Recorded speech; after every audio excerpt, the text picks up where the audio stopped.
Good afternoon. We are on the record. I'm Chairman of the Board, Bruce Hamilton. With me are my colleagues, Board Member Jesse Roberson, Board Member Daniel Santos, and Board Member Joyce Connery. We four constitute the Board. For the benefit of those who might not have been with us in the December or January Board public business meetings, I would like to offer a short background for why we are having this series of meetings. A year ago, the Board engaged the National Academy of Public Administration to provide an assessment of our board and agency and to offer a path to better performance. The result was an exhaustive study and an extensive report published in November entitled Defense Nuclear Facility Safety Board Organizational Assessment. In parallel with the work by the National Academy, our own Office of Inspector General conducted a study of our Issue and Commitment Tracking System, commonly known as IACS, and also released a report in November which had some observations similar to those in the NAPA report. The purpose of this series of meetings, this being the third, is to operationalize the recommendations in those reports. Prior to the December public meeting, we determined the process by which we would proceed. First, we agreed to address each of the report's recommendations sequentially, and we identified a board member who will lead the discussion for each. Second, we agreed to allocate a specific amount of time for each recommendation, understanding that we should not have enough time to complete our deliberations. We would return to that recommendation at a future meeting. Third, we intend to place each recommendation or sub-recommendation into one of three categories. One, closed without further discussion. Two, assigned to a board member for follow-up action. And three, tabled to be discussed at a future meeting. Finally, the Acting General Counsel is maintaining a list of the disposition of each recommendation and or sub-recommendation. We've decided for this meeting not to review that list today, and instead we'll allocate that time towards completing our first pass through the NAPA report, and I have hope getting to the IG report.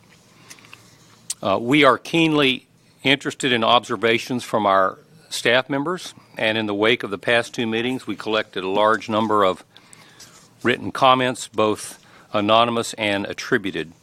While we don't currently plan to address each of those comments on an individual basis, I want to assure our staff that each of us has read all of the comments and is using them to inform us as we proceed through this process.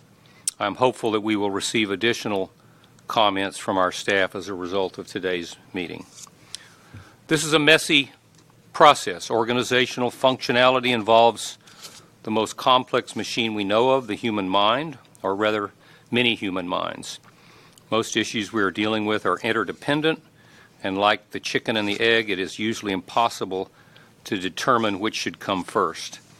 Consequently, we, the Board, have chosen to attack the recommendations in the order that NAPA presented them, recognizing that many, if not most, will require revisiting as we go through the process. This iterative approach is not perfect. It is highly unlikely that there is a perfect solution, but we believe this process will be orderly and as comprehensive as is possible. I also want to clarify that we are only at the beginning of this process. Some have expressed concerns that we have not promptly initiated corrective action as recommended by the National Academy for Public Administration. The reason is that, as I just stated, most of the challenges identified by NAPA and the IG are complex and interrelated. We need to be sure that actions we take are appropriate and effective, and that requires a comprehensive review, evaluation, and deliberation, which is exactly what these public business meetings are intended to accomplish. Otherwise, we run the very real risk of ready, fire, aim. An exception to this holistic and iterative approach is our efforts to initiate legislative proposals, which, due to the annual legislative cycle, we must place as our top priority. I will now turn to our General Counsel, Ms. Blaine, briefly to explain the process we are using to develop a proposal for legislative changes. Ms. Blaine. Sorry. Chairman, do we only get remarks from the other board members? You are. I just wanted to let Ms. Blaine talk about this, and then I will get. That's part of your statement. Yep. Okay, so since the last public business meeting, OGC met with each individual board member to discuss their legislative proposals. We then developed a matrix of those proposals and submitted that matrix to the board members for review. OGC is scheduled to provide a briefing to the board on that matrix very soon, and following that briefing, the board will need to prioritize the list of legislative proposals and determine which, if any, they would like to submit to OMB and Congress. To do this, the board can hold a public meeting, or OGC can meet with each individual board member again to assess which proposals have majority support. Thank you, Ms. Blaine. Okay, that concludes my opening remarks. I will now turn to my colleagues for opening remarks, and we'll just go around the table. Ms. Roberson. Thank you, Mr. Chairman and other board members. I don't really have any opening remarks. I think probably somewhere in the course of this, I'll follow up on the approach Ms. Blaine just laid out, but I don't need to do that in an opening statement. So no opening remark. Board Member Santos. No opening remarks. Thank you. And Ms. Connery. No opening remarks. Okay, that concludes our opening remarks, and I will now, and we also had an update on the legislative proposal, so I'm now going to go into the meat of the business meeting. We left off with NAPA recommendation number 12 last time, so we are going to go into now number 13, streamlined procedures, led by Board Member Roberson. Thank you, Mr. Hamilton and other board members. So there are three primary pieces to recommendation 13.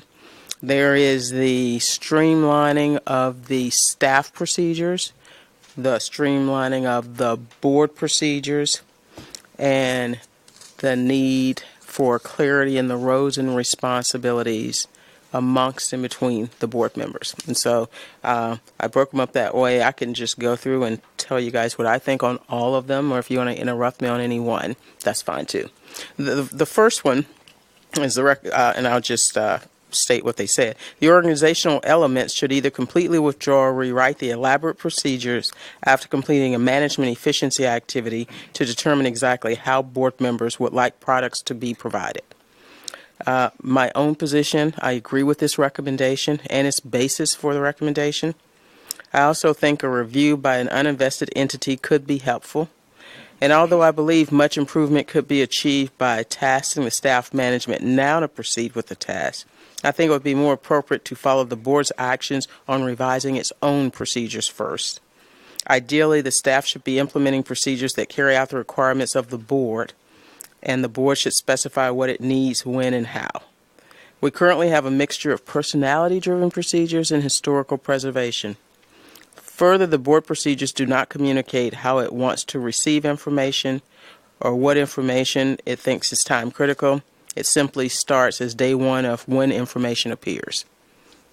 So I'll stop there and see if anybody wants to add anything. I mean, at the end, I'll tell you what I think we should do with these, but as far as going through and seeing where people are on this part, this is a revised the organizational elements procedures. And I think that's primarily OTD. Is this, I just want to make sure I understand the universe of procedures we're talking about. We're talking about directives and the board procedures. Is that the universe, or is it bigger than that? The NAPA characterization is the elaborate procedures, so I think it could be all of the above, because one would assume they all flow from one place to another. Let me offer a thought experiment, and I don't want to deliberate on this today, but I just want to plant a seed. We should consider at some future time potentially sunsetting our directives and then asking the appropriate lead on the staff to come back and justify why those need to be directives. So I really don't, I'm really just planting a seed on this, but I've seen this done other places. You've got this layers upon layers upon layers of documents that have been, of procedures or policies or directives that have been built up over time with different personalities and different players and so forth.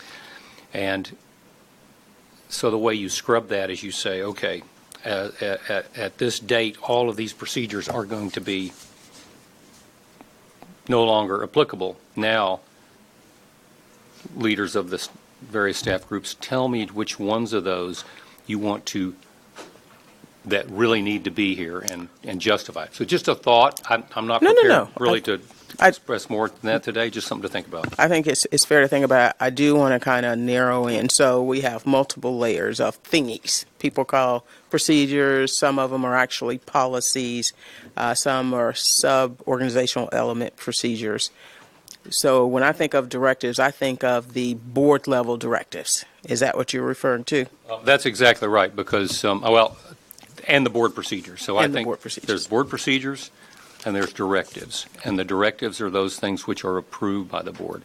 And in my view, I don't have any handy examples, but I looked at some of these in the past and I said, I really don't think this is a board level directive. It should be a policy procedure or something like that. And maybe there's a little piece of it in that directive that drives it to the board. And so if we can extract that and get everything else down lower to where it's easier to change and modify, I think we get rid of some of this bureaucratic overburden.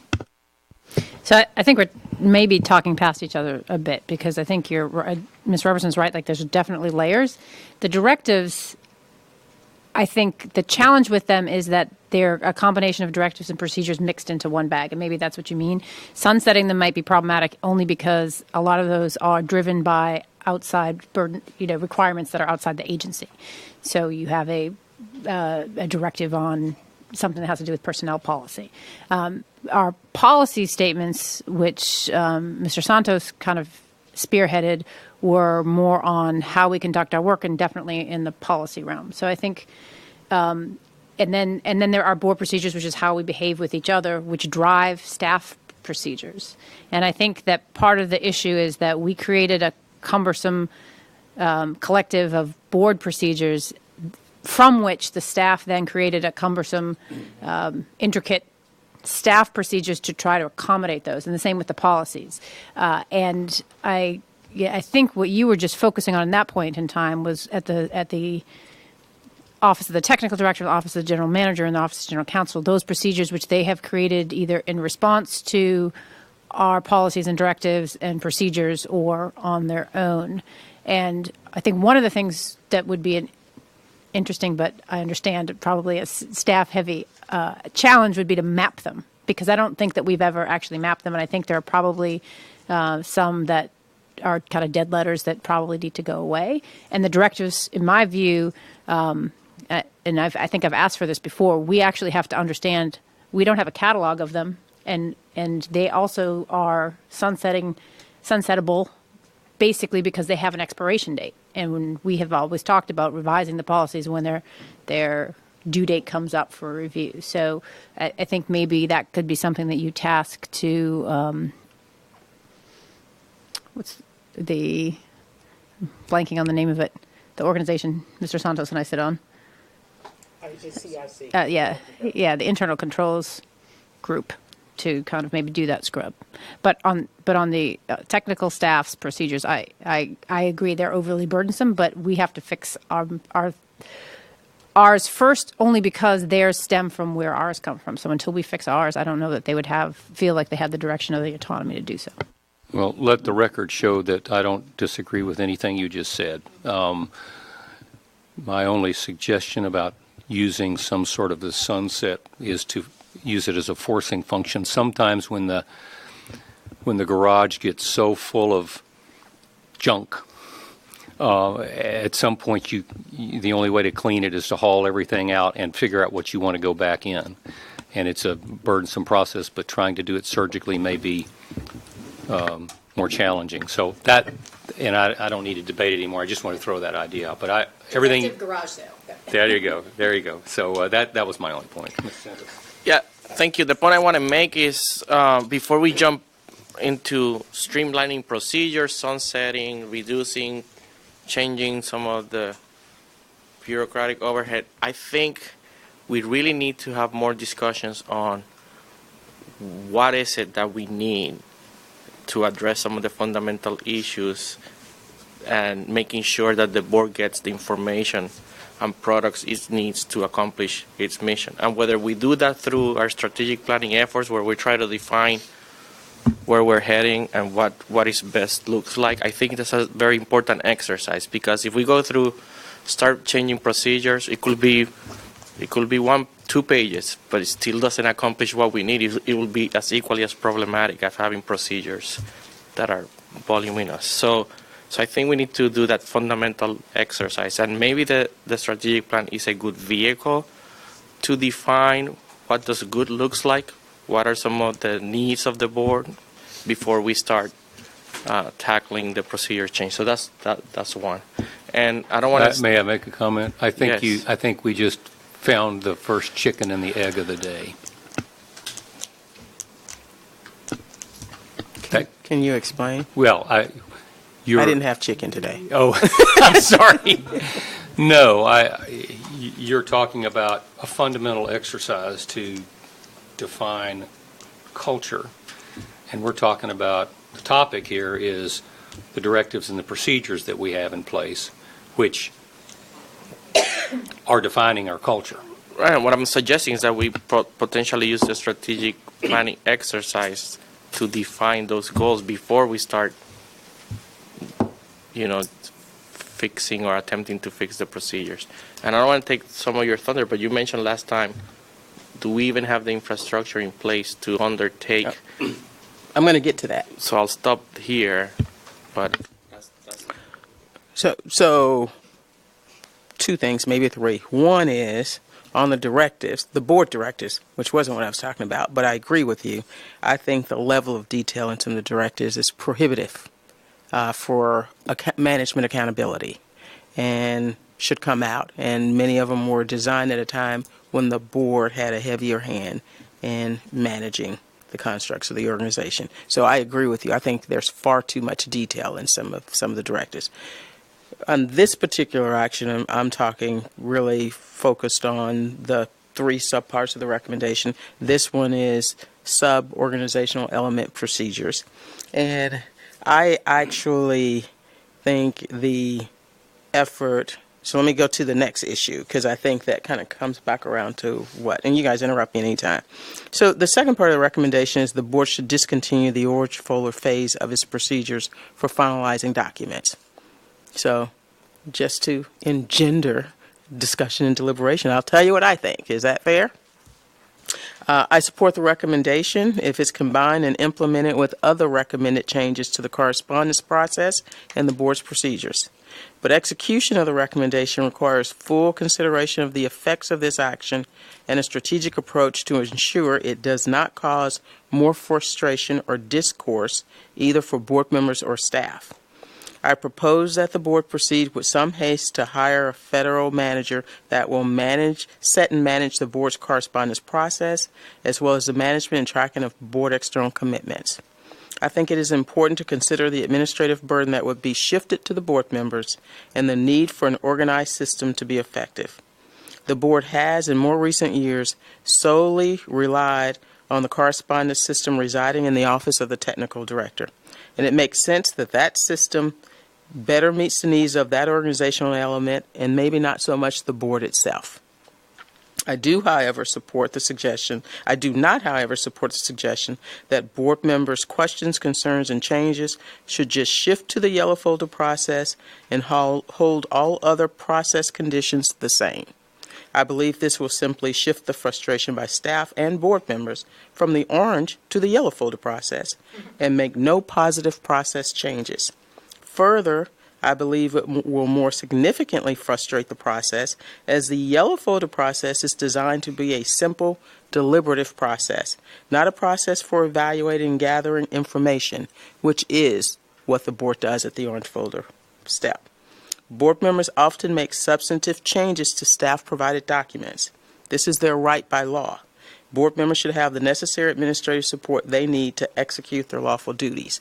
And so I think on the first one, the board should not start a staff rewrite of procedures until the board frames out its own procedures, and I think we need the infrastructure to implement that when we do it. There was a lot there. I know. need you to unpack some of that in kind of plain language that I mean, let's just talk about it. Right. When you talk about the infrastructure, you're Right. talking about this Fed that we're in the process of hiring, or are you talking about more than that? Well, my understanding is it's more than one person, that there will be other functions moved into that as well, too.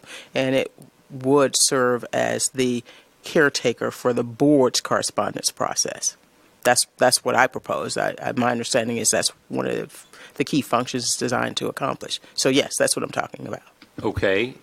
Once we have that person or persons in place, is that team supportive of all board members or just the process? How do you envision that role? Are they going to be the arbiter of differences of orange folder comments? How do you see this work? So, well, I'm just one lowly board member with one opinion, but I think before we can design how it works, we need the infrastructure, and we need people who are smart at doing this to help design it. I'm not sure all of us will, quite frankly, know how to make it work to meet all of our needs. But my view is that is an office much akin to like in the Department of Energy, each program element has an executive secretariat office or other independent agencies do. They manage the correspondence process for the board, the formal correspondence process for the board. And when it comes to adjudicating, I certainly have my opinion, but I actually think there's some role there for that manager. But I also think, as I've said before, that I think the board members are just going to need to have more public meetings to resolve differences if we can, because I don't think one by one works. And I worry about moving from squeezing the technical staff in between board members to squeezing somebody else in between board members. Well, we got to figure out how to work them out by communicating ourselves. That's what I think. Yeah, I appreciate that. One thing I think there's some consensus on is that our current process puts the members of the staff in the awkward position of trying to negotiate between our differing opinions, and that's what I think we're all trying to get out of, without throwing away the ability for us to get information from the staff that's relevant to our decision-making on a product. I know that Mr. Santos had expressed some concerns earlier in the week that he was not getting quite the support he needed in one of his orange folders, and I think it looks like you want to say something, but I also want to hear from him on this specific issue. We're doing fine on time, so I think we can probe this a little bit more. So, and I'm not trying to be combative here, but I don't think that hiring the perfect person or having the perfect system is going to solve the problem. I personally think it is a waste of time and resources to negotiate an orange folder, which is, for those watching, essentially a staff product at a public meeting. I just don't think that is the highest and best use of our time. It takes a lot of time and resources to do so. I think that the challenge is that we have not exercised our responsibilities as board members to express our opinions on orange folder comments to each other. The way the system works now, or doesn't work now, is that we submit orange folder comments to the exec sec, who then hands them individually, who hands them to the technical directors. So I see my fellow board members' comments, if they have any, only after they've sent them to the staff to resolve. So I can intervene at that point in time and have that conversation. But it would make much, much more sense to me if we took the orange folder briefing and then had conversations with each other, obviously not collectively, about our particular opinions on those items. And I think that they are ultimately resolvable in that instance because it so happens that when we have comments, they overlap because it means that we are actually in agreement that there's a particular part of that piece of correspondence that each of us finds problematic. The issue is that we each find a different fix for it. And a lot of it is, frankly, wordsmithing and not even differences in terms of substance. But our staff, who are very focused on getting everything precisely right, see those differences as monumentally insurmountable. Because Mr. Santos will delete a line that I say I believe needs to be kept in, so I edit it, and Ms. Roberson edits it a different way, and then all of a sudden we have unresolvable comments. It's not that the comments are unresolvable, it's just that if the staff is doing one-on-ones and we don't take the initiative to talk to each other, we can't resolve them. I think we have proven that if we take our responsibility for being the outreach to say, hey, let's talk about this one. And I can give you an example of staff came to me today with unresolvable orange folder comments that said, hey, you made this comment and two of the other board members made comments that eradicated what you put in. And I said, okay. I said, let me see. They said, basically, what can you live with? A couple of things I could live with. And I said, well, why don't you just give me, it was the same paragraph. We'd each edited it a different way. I said, give me the red line the strikeouts of each of those versions that we put in, and let me go talk to the other board members and see if we can come to a resolution before you put it into yellow folder. Because that deviated from procedures, I think they were a little frightened of that, and probably the technical director is hearing about this for the first time right now. But I think that's our job, right? Our job is to express our opinions to each other, and no hiring that we do, no change to the orange folder process is going to resolve our unwillingness to talk to each other and get to a right place. So in my view, I do think the system needs to reform, but we need to kind of reform how we interact with the system right now. I hear a lot of good points. I'm just going to take it a little bit higher. From my perspective, the issue I see is that we're trying to do everything through the same set of processes and rules.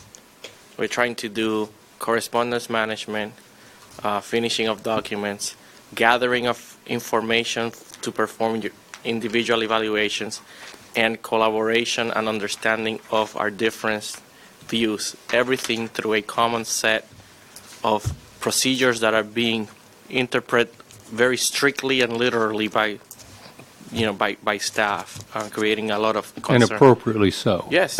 So I just see this as an opportunity to step back and try to understand what are some of the key functions that we need and what are the best ways to approach it. So aspects of that will be an infrastructure to properly manage the correspondence side of it. The other might be a different way to provide information board members need to complete their independent evaluation. Another aspects might be the more additional dialogue and collaborations observant to the rules of the Government in the Sunshine Act. But we're doing everything through one common set of procedures. That's my observation. So I think this is a good opportunity to try to, that's what I meant, these fundamental functions, whether it's part of the strategic plan. But I think we need to do that first. Because if we just improve what we have, I still feel we're going to try to do everything again through one set of activities. Okay, but Ms. Roberson wants to say something, but I just wanted to say I think you're onto something about this idea that we're putting everything through all different sorts of things through one set of processes. I think you're onto something there. So, kind of when I went through this, I kind of went through the report and pulled stuff off. I haven't really actually said what I thought. But I do support both of these recommendations. And my personal view is the staff should be able to produce its quality products without board intervention. And I think that's what they should provide to the board. And the board should have a separate adjudication process. That's what I think. And whether that's ever what happens, and I don't think, I honestly have seen numerous evolutions and we've made marginal or fringe changes. I mean, the procedures were only developed in 2013. It's not like there's this 20 or 30-year history. These things have been things that have been tried, and I think we need to learn what's not working and address it. That's what I think. I just want to agree with that observation. I've seen that that I think it ought to be separate. The staff should be able to say, this is our completed staff product. Here it is. This is the conclusion of our proposals to the board, and they're done with their completed work, and then we should be able to adjudicate it. I think right now those lines are not clear. They get blurred sometimes. That's my observation. I also don't, but I think we also cannot throw out the dialogue that it's important and necessary for each board member to have with the staff with regard to that document. So they can produce that document, but if I have input into it, I want to have a conversation with the staff so that they understand what my input is, to your point that you had a challenge with earlier this week.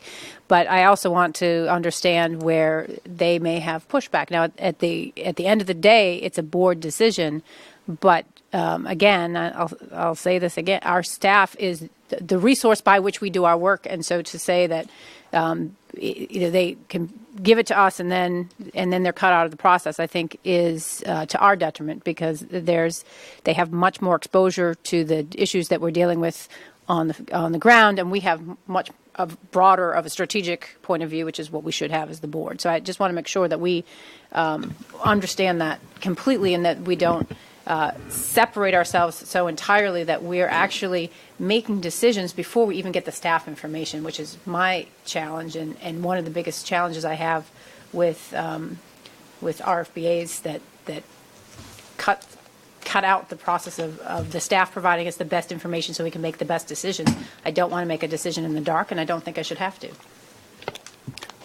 Yeah, I think that's what I'm suggesting, this surgical approach. One thing is the adjudication of the correspondence. The other one is making sure you have the information you need to do your evaluation, which you have expressed want to reach out to the staff. We're trying to do everything through just the same process, and that's my perception. That's what's problematic. I think we could see for ways to separate some of those functions. So I want to say I agree 100%. I'm not saying the staff dumps the document and runs.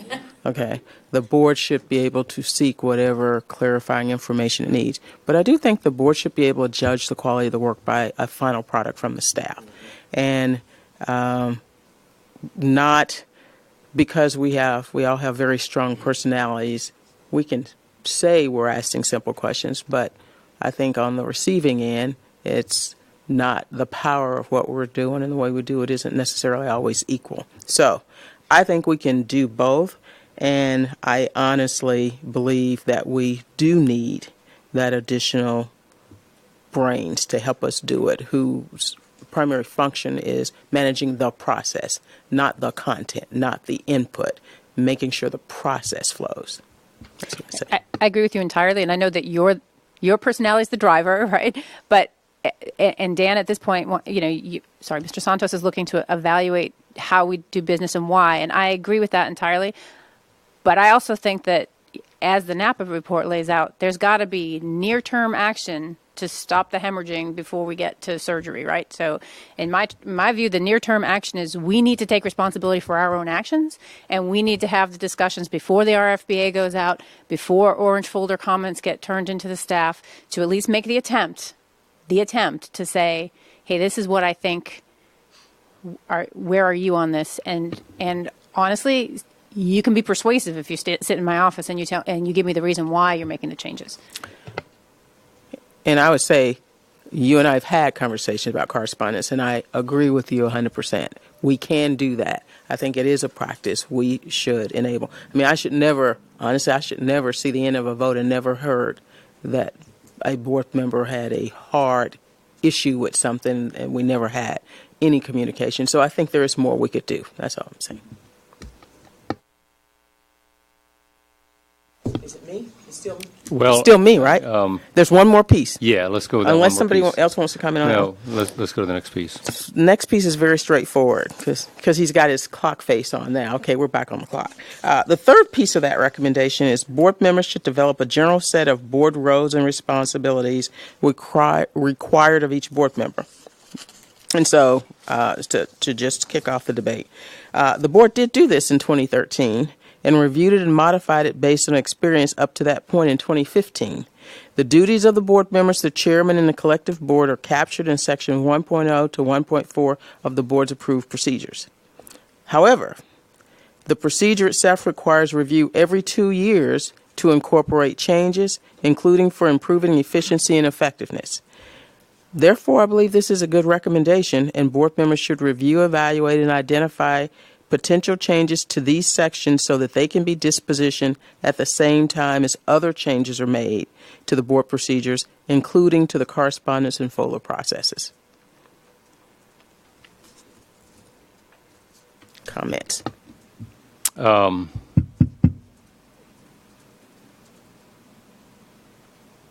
Does this fit anywhere with the code of conduct we were discussing last month?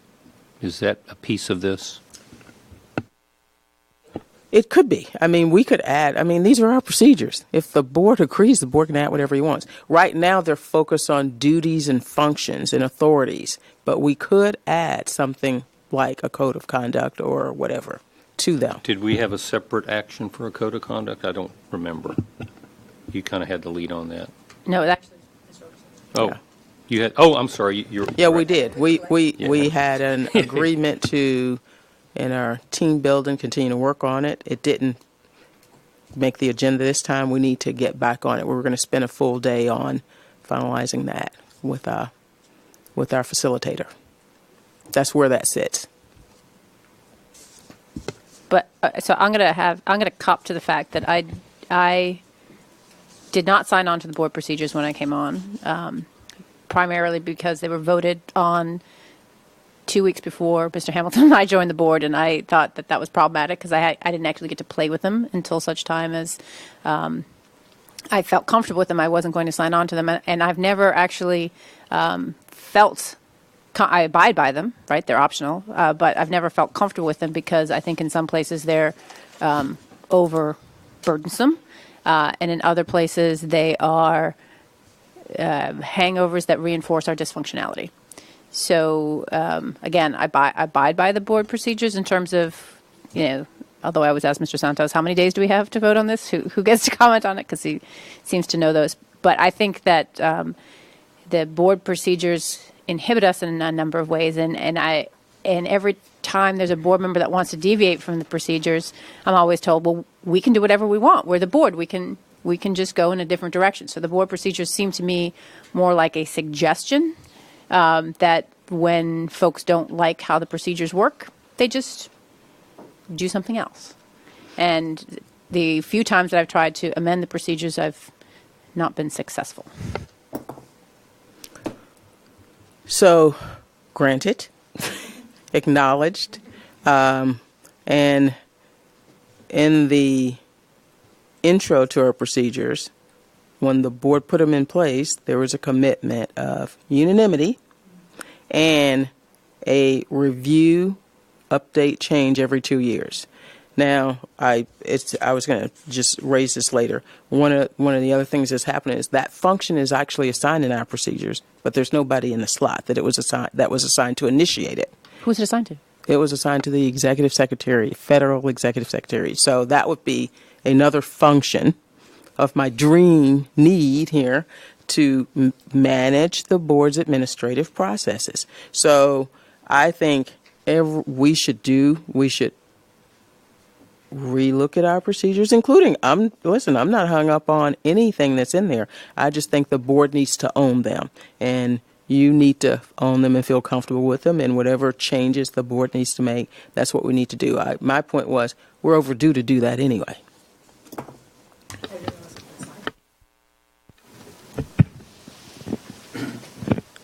We're gonna talk about the strategic plan and kind of the urgency associated with getting that started. But to me, a key, and we talked about the urgency of the legislative proposals.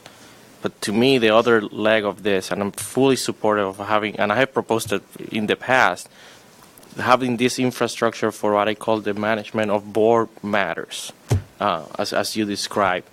This is not the role of our technical staff who's focused on reviews of safety throughout the complex of the department. And they're being basically carrying that collateral duty. So to me, this is an urgency to have this robust infrastructure in place. And when we get to the IG, we're going to talk about some of their findings associated with the tracking and understanding of the board matters. And I think it's all interrelated. So I'm not saying this is the what you call it, the silver bullet for all our problems, but I believe it's an important element that is being missing. And we have to tackle it with a sense of urgency. Once we have that in place, I think we can start executing on some of the suggestions and integrating some of the items.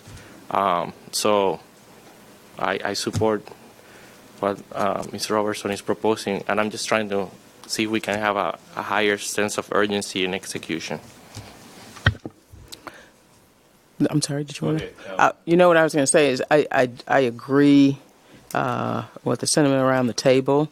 I do think there may be 3 or 4 key high-level things where many things flow from. I think many of the recommendations captured by NAPA and the IG, whether they seem to directly overlap or not, should flow from the update of a strategic plan. I think the strategic plan is the strategy. I think the board procedures is the execution, and in and of itself won't directly flow from the strategic plan, and really is something that could be evaluated and revised in parallel, and should be. And then maybe there are others as well too. But I do think and I talk about it a little bit later when we talk about the IG, we need to start integrating more of these things. I've been trying to summarize the things I've heard here in this discussion. I've heard about 5 things. One, we need some way to, for lack of a better term, have a purge of our directives. A review, thank you. Clean out the garage. We need to revise our board procedures. Probably the toughest nut to crack in all of that is the orange folder process, but it's not the only one, as Mr. Santos points out. And so we need a decision on the correspondence flow, particularly the orange folder process. We need to add to that some revisions on the board roles and responsibilities, including a code of conduct. And we need to hire this executive secretary or chief of staff or whatever you want to call it, the thing, which we are doing, by the way. And my last update was that rec was over at OPM, and so it's moving down the path. It's going to take some time, but it's moving down the path. Those are the things I've heard that we need to do. Ms. Connery, do you want to say something? Well, I realize that this is I came from a deterrent summit. So those are hard power things, and there's a soft power thing in there, which is we have to commit to have the conversations before we get to the point of dysfunction. And that is not something that you're going to be able to fix in a board procedure. You can't make anybody have the conversation. It's not something that person is going to drag us by the ear to do. We all have to commit to do it. So while it's not something that you can put on a to-do list to check off, that is the basis of almost the entire NAPA report. You could do a word search on communication, and you will find it probably throughout the entire report. So I just throw that out there. On the board procedures too, I think rather than waiting for Godot, or in this case the exec sec, we could potentially, and we'll have to look at the lawyers, have this as part of our offsite conversation, at least to find the elements of the procedure of the board procedures that are just burdensome and unnecessary, the ones that we all, and should go away, the ones that we all kind of agree on, just they're the way we make things work. The code of conduct piece of it, or the roles and responsibilities, and then then the orange folder and the RFBAs, this is the part that causes us consternation. I think that exercise we should have well in hand before that person comes on board, because we could get it down to the nut that needs to be cracked rather than look at the entire, I don't know the analogy, box of chocolates. Happy Valentine's Day. Let me tag on to that thought. Is there some interest that, I think that of all the challenges that we have in the board procedures, the orange folder process is the one that causes the great amount of consternation. But I'll wait till you finish your sentence. So my trial balloon is, could we make a modest change to the orange folder procedure? For example, by removing the requirement for the staff to come back and negotiate with us over the comments. There's a particular line in there that says they've got to come back and talk to us and tell us what comments they took in, and take that out and let them take the comments, do what they will with them, and send the product back, rather than having to do this back and forth. Take them out of it, and let's try it for 3 months as a trial to see if it works. That's my thought. Well, I think I'm not supportive of piecemealing, and I'm going to talk about the RFBA process later, because all of these things have come as a result of other frustrations. And if we don't get to the basics, then changing something to alleviate the frustration directly in front of our eyes, we're just feeding another one. And I think we can just as quickly as doing a pilot to do this, figure out what we actually want to change in the procedures. So I'm hesitant to do a Band-Aid, because they're full of Band-Aids now. And I know why some of these things are in, and there are valid reasons why they're in, and we're not dealing with the underlying reasons, and we should. I agree with that, and I thank you for trying to move forward, but it's an oversimplification. We gotta be careful we don't do little things and shift problems someplace else. The back to basics, and there's some basics things that we really need to make sure we address. We heard some of them here today. Making sure we get completed high-quality staff product. Making sure the board members get the information and the sources of information they need to complete their evaluation. Making sure there's additional dialogue happening between the board members, whether it's yellow, orange, blue. Those are fundamentals. So addressing just one piece of one aspect not necessarily touches upon those. And it's just going to shift the burden as opposed to systemically addressing the issues. I was just going to say, and frankly, as a board member, I probably make, it's a rare case that I make significant changes in the orange folder process. But I do understand why those steps are in there. And I think we should not just do whiplash, really understand how we want the process to work and set it up so that it works the way we can all live with. That's my view. So I was happy with your proposal, because that's actually how I thought it worked when I got here. In fact, that's how I was told it was worked, so that's how I was assuming it worked. But I would say the RFBA process is a little bit more frustrating to me than the orange folder process when it comes to the hierarchy of frustration. But again, these are all self-inflicted wounds that we put on ourselves because we couldn't get to a better place. And again, whether or not we codify them, even if we don't codify them, we have to make the commitment.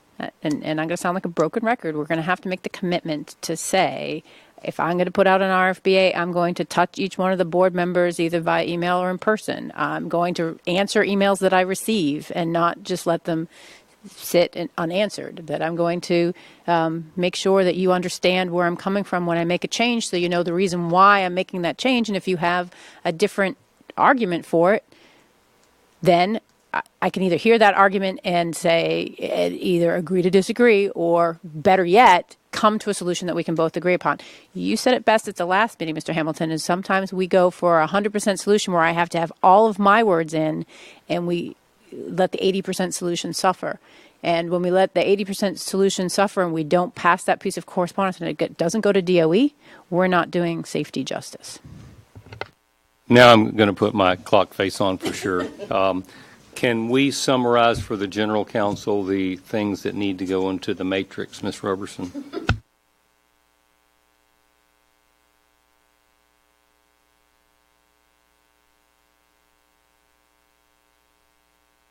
Sorry.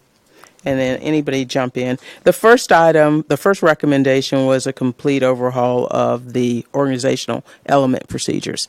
I think we can put it into the matrix. I think that's something to be done by those elements, but I think it should be connected to the board change to its procedures.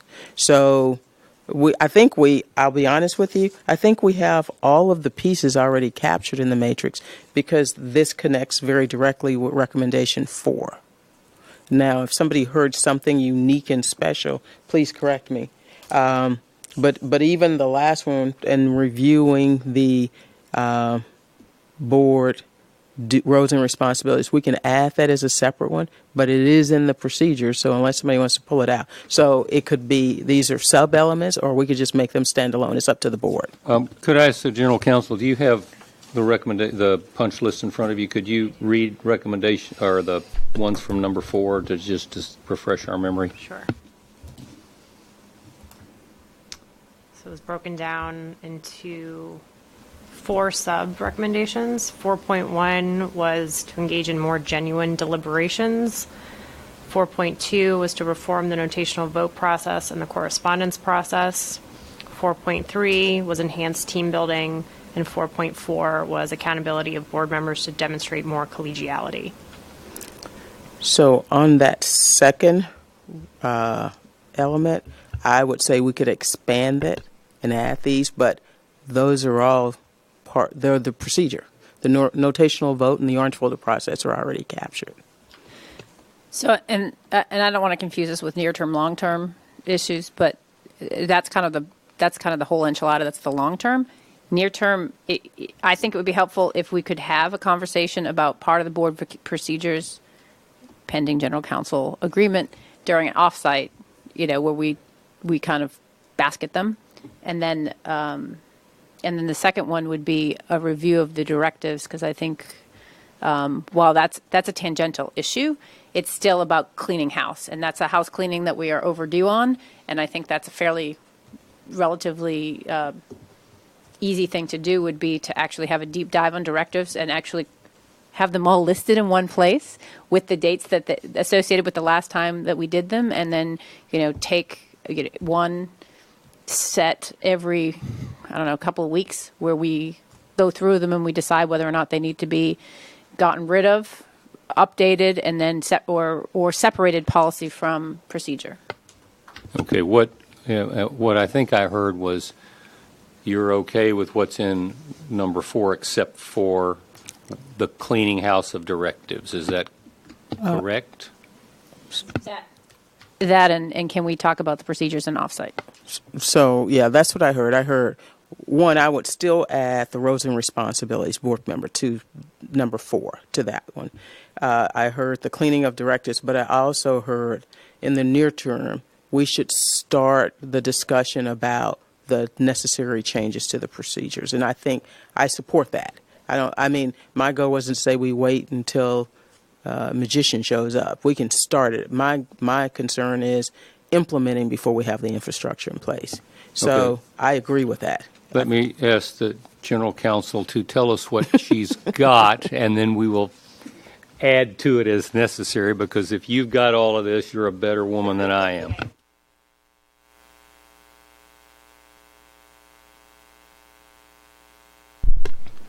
Staff procedures need to be overhauled, which needs to be done by the staff, but should be dovetailed with the change to board procedures. This would connect with recommendation number 4, but we need to add the clarification of board member roles and responsibilities to recommendation number 4. And in addition to that, the board members are interested in having a conversation about the parts of the board procedures that currently work and those that do not, as well as having a deep dive of the staff directives pending general counsel approval. Yeah, slight modification. I don't think they're staff directives. I think they're agency directives. I think you were referring to the agency directives. There actually are staff directives, and it'll be a good conversation because we'll talk about what those mean. What she said. Okay, well, we've gone over on this, but it was my view that this was a discussion that we really needed to work hard on. Our next topic is my lead. It's recommendation number 14, improve internal communications. Board members should follow best practices in making major organizational changes and keeping staff and stakeholders engaged and informed. This recommendation appears to me to flow mostly from my August 2018 proposal for agency reform and criticizes me for the approach that I took, which is fine. Although the board approved my plan, congressional appropriator said that 2019 was not the year to implement that reform, and so we have not moved forward on any of that. And it's in my view that at this point that's water under the bridge or over the dam. And what I'd really like to talk about here is communications with our so-called stakeholders, and in this particular case I'm talking about congressional staff. We had towards the end of the last Congress, our communications with congressional oversight committees, and particularly with their staffs, had languished, had fallen off substantially, and I think that in part is normal as a Congress comes to a close, but nevertheless we are at a low right now. I think we have an opportunity here in the next 6 to 8 weeks to reboot that by using the 2020 budget briefings as our first opportunity to reach out to all 4 of our oversight committees, or the staffs on them, namely, and use that opportunity not only to brief the budget, but to brief issues before the board, current recommendations, and last but certainly not least, our continuing objection to 140.1. So I think this is an opportunity to redo that relationship. They've got some new people on their staffs who don't even know who we are. So I think we have a real opportunity here in the next, like I said, 6 to 8 weeks to do that, and I'd like your thoughts on that.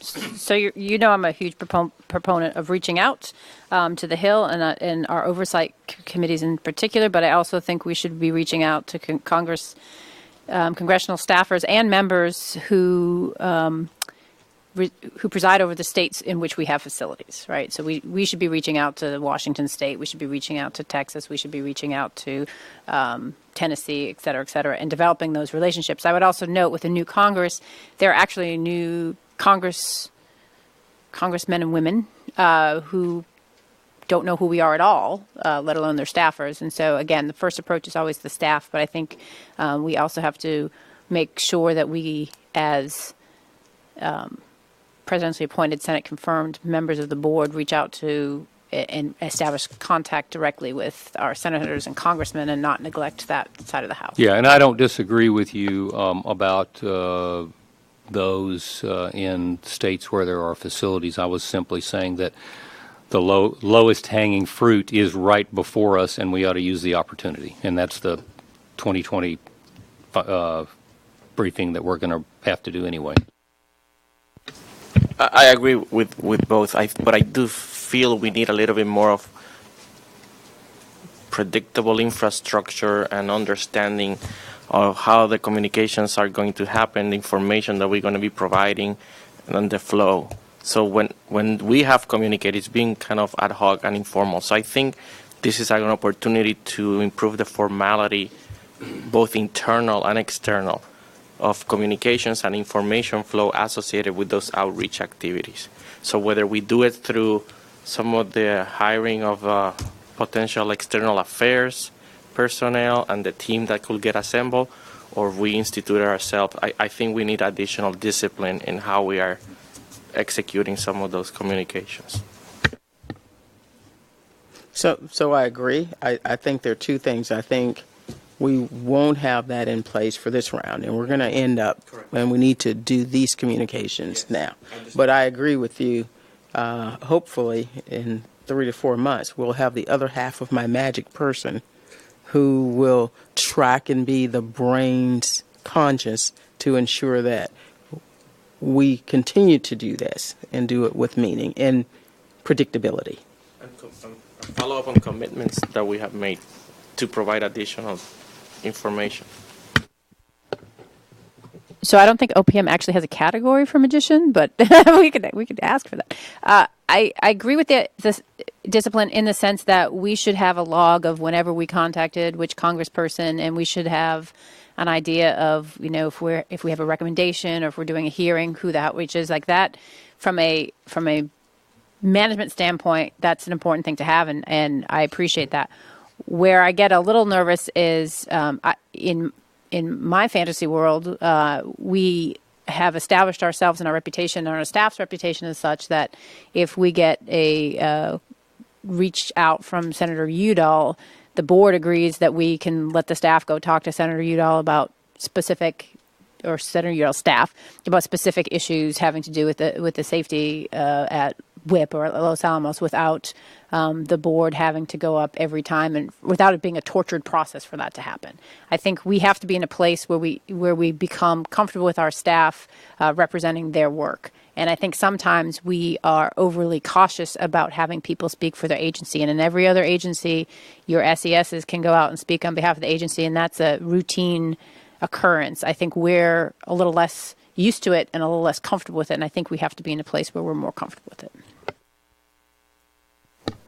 So I kind of halfway agree with both of what you said. I mean, historically, the board has been supportive of staff briefing staff on the Hill, but it's been the board has been supportive of it. And there has been that discipline of being clear on at least the talking points, the messages. I think the thing I agree with Mr. Santos on is we may be more ad hoc now than I'm comfortable with, and we do need more predictability, more discipline, so that people on the other end also know they're just not hearing something from the staff, too.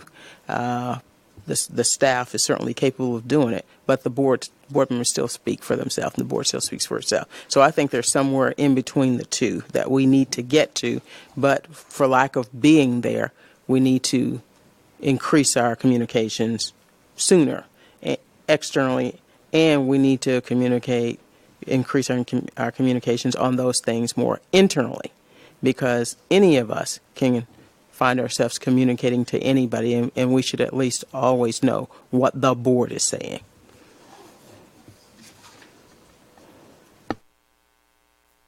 All right, I think I've heard three things.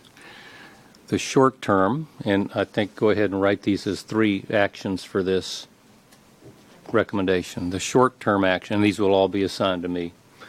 The short-term action is that we should develop a unified set of presentation that we can use to supplement the 2020 budget brief that we're going to be giving to our oversight committees. And so that's the short-term path. The medium term is to develop a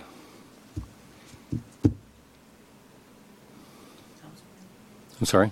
Communications plan? Well, I don't want to call it a communication. I'm trying to think of a way to establish consensus on how we go about addressing Mr. Santos's question of being. I need some help from you on this. Where do you see, when you were talking a minute ago, tell me again. Yeah, it's the discipline and predictability of our processes prior, during, and after the outreach to external stakeholders, and having that discipline throughout the organization. So it's very clear what we're doing when. He wants a procedure. Not So, necessary. what I was going to say is there is a procedure. Yes. It's in our procedures. Right. We just don't do it. Right. So when we go through our procedures, Right. You'll see. we're going to get to this. Correct.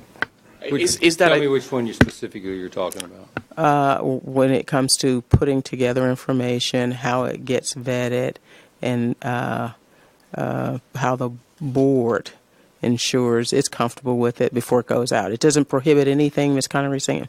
The staff can brief, but the staff is required to put together whatever the messages are that it's doing and vet those with the board. This is all laid out in our procedures. I'd just go one step further. I'm sorry. Yeah, sorry, I didn't mean to interrupt. It was so one of the things you initiated this in the front office of we weren't having good correspondence tracking, what went out, what came in. It's the same thing with communications with the Hill. We should know every time our general manager reaches out to the Hill, to whom he spoke with and what they spoke about. And it's just a matter of keeping a log, and it's not to be overly prescriptive, but we should know what's being said so that the next time we have to reach out to that individual, we kind of have the history.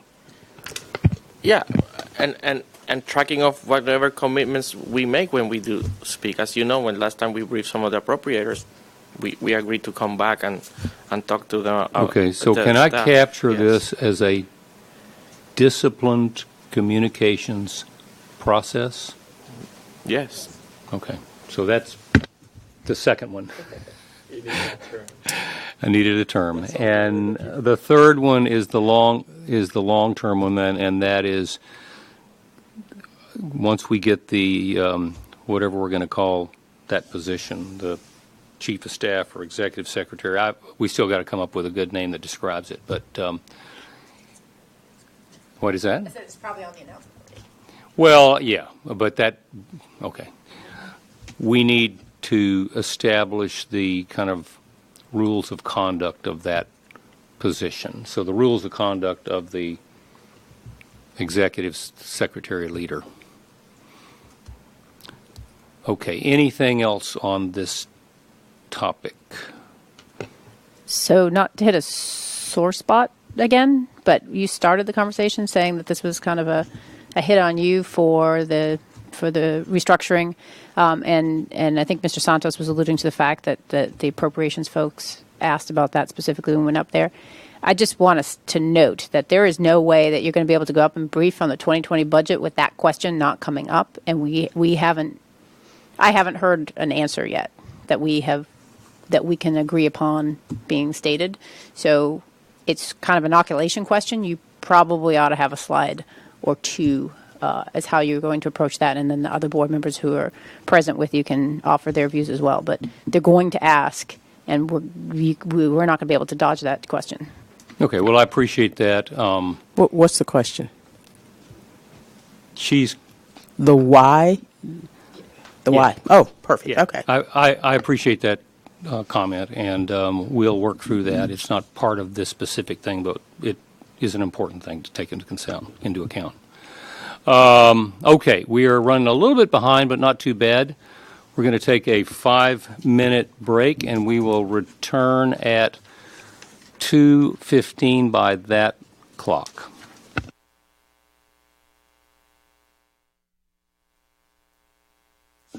We are on the record. We are going to continue our discussion of the NAPA recommendations with number 15, Synchronized Human Capital Plan, led by Ms. Connery.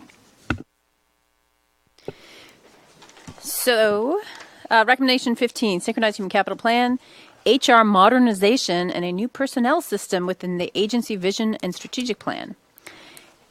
The board should place a high priority on developing, publishing, and pursuing a human capital plan that supports the agency's vision and strategic plans. This talks about revitalizing the technical capability in the staff, plans for improved talent acquisition, training, developing mentoring, and again, looking at bringing staff in from the outside as well as what they're calling homegrown talent, like our PDP program, professional development program. The reason y'all assigned this one to me is because we all agreed that this is part and parcel of our strategic plan, that these two things can't be done separately. And I will also be remiss if I didn't note that our HR office is also charged with an employee engagement plan, which is intimately, in my view, tied to both the strategic plan and the human capital plan. So I noted to my fellow board members that when I talked about this, I would give a little bit of an update of where we are in the strategic planning process because, as you can tell, it's part of the chicken or the egg in terms of getting us to where we need to be. Strategic plan is something that that NAPA asked for. I think it's one of the commitments we made, and I don't know what number it was, but I started the process of actually having the conversations with NAPA to see if they would be able to support a strategic planning process here at the board. They gave me an outline that I shared with you all just about the philosophy of how they would do it. And it came to my attention that I don't know that I was descriptive enough during the last public meeting so that the staff understood that this is not a top-down process. This is going to be both bottom-up and top-down, and hopefully some vertical and horizontal slices in between. A strategic plan only works if it has the input from employees and board members and external stakeholders to get us where we want to go. But where we have to start is we're going to have to set the vision for this in order to be able to move it forward. That's not something we can ask an external agency to do, nor it would be something I expect them to do. My hope is that the strategic plan helps set a course for the next 5 years of the organization so that regardless of who's sitting in our chairs, there is a path forward for the agency to be able to provide oversight of the Department of Energy in the area of nuclear safety. Part and parcel of that is understanding where the department itself is going and how our capabilities can meet the challenges that we will face, knowing what it is that they're going to be facing in the next 5 to 10 years. And I think we outlined some of that, and the board's going to have to very quickly and nimbly work with NAPA to be able to establish priorities. But where I see the challenges in the department, which many of you have echoed in various conversations that we had, or in aging infrastructure, changing in human capital and what effects that has on nuclear safety, in addition to high hazard work that's left over in the EM program and ramp up in NNSA. When it comes to human capital resources, we're going to have to match our talent to the problems at hand. It doesn't make sense to try to retrofit our talent into the talent we have into the programs that they are going to be running without recognizing that we may need to adapt. We may need additional training for those individuals. We have right now even vacancies in our resident inspector program and concerns about how we make sure that we have staff trained to be able to perform and execute in those facilities to the level that we need them to perform. In order to do that, we actually have to have a way to train them, a way to make sure that they have some field qualifications. We talked in the past, and I think it's a good idea to make sure that staff has a rotation out to the field for shorter periods of time to allow them to understand what that's like to work in the field. And I know that that the staff has put together, and we haven't been briefed on it yet, kind of their notion of where we would need additional resources out in the field to make the best use of the staff resources. Again, the way I see it is the strategic plan should drive our human capital resourcing. We have not done a good job of keeping up with attrition.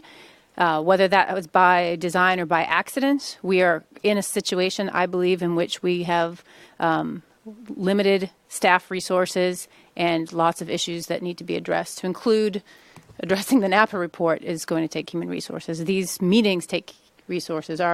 The public hearings that we schedule take resources. And even if we prioritize, we are going to be missing a lot if we don't resource up with regards to human capital. So the last thing I'll say to open it up is, again, the restructuring plan, which I know the Hill put on ice with regards to saying that we can't expend 19 funds on it. I I don't feel that we've actually put it to bed because we've not actually rescinded it and said that we were going to start with a process of identifying what our needs are and then deciding what capital resources we're going to put toward those. We haven't had the conversation about where do we need people in the field, where do we not, and where do we need them in headquarters. So to have a plan out there that predetermines all of that is still hanging over our heads, I think is problematic. And so I'm more than willing to spend my time working on a strategic plan, but I got to know that everybody's in it to not look for a predetermined answer, but to take the information from the strategic plan, look at it, evaluate it with all the talent that you each bring from your experiences, and then come together as a board and develop and determine what our staffing plan is going to look like going forward and where we think the trajectory is, whether it's going to go up, whether it's going to go down, whether or not we need resources that are younger or higher qualified, and what that looks like. But we can only do that if we put the work in first, and to start with the end in mind in terms of where we want to be in terms of a number, I think is problematic.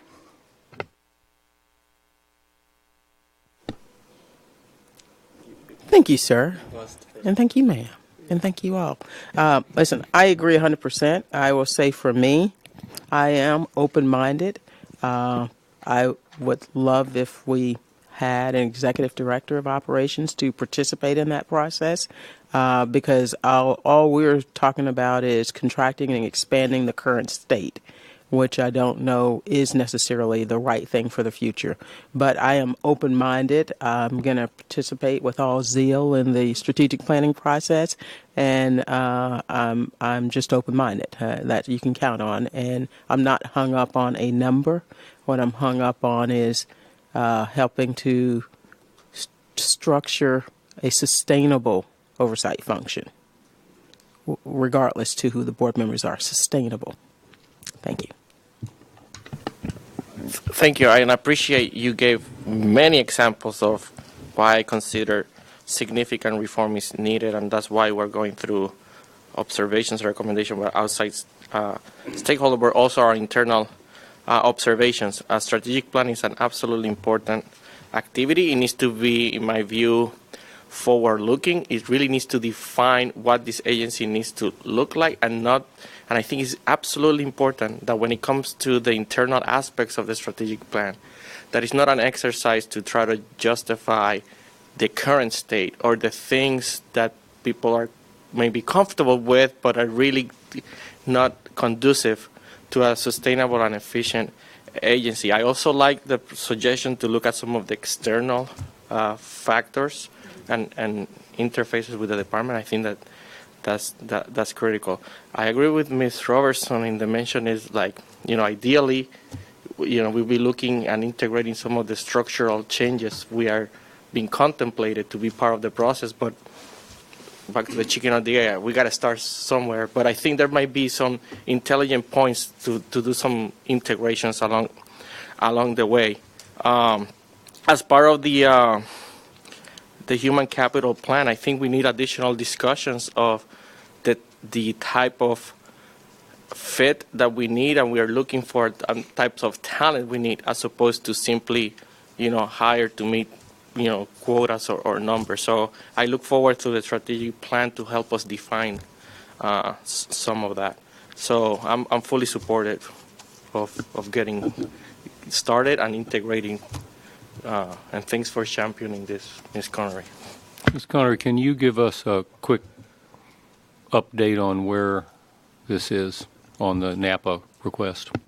Thank you. I forgot to mention that. So where we are now is there is an RFBA, which I previewed with every single board member before I put it out there. There's an RFBA out there to actually ask the general manager to take the next step with NAPA, which is to actually do a statement of work. What I would ideally like is if we can move quickly.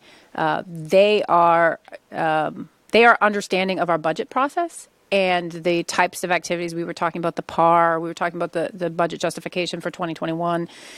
They know what the processes are and what the inputs are that we need for that, and they're plan, after a little bit of pressing from me, can actually map up with that so that they can give us deliverables in the middle of the process that can help us with those things.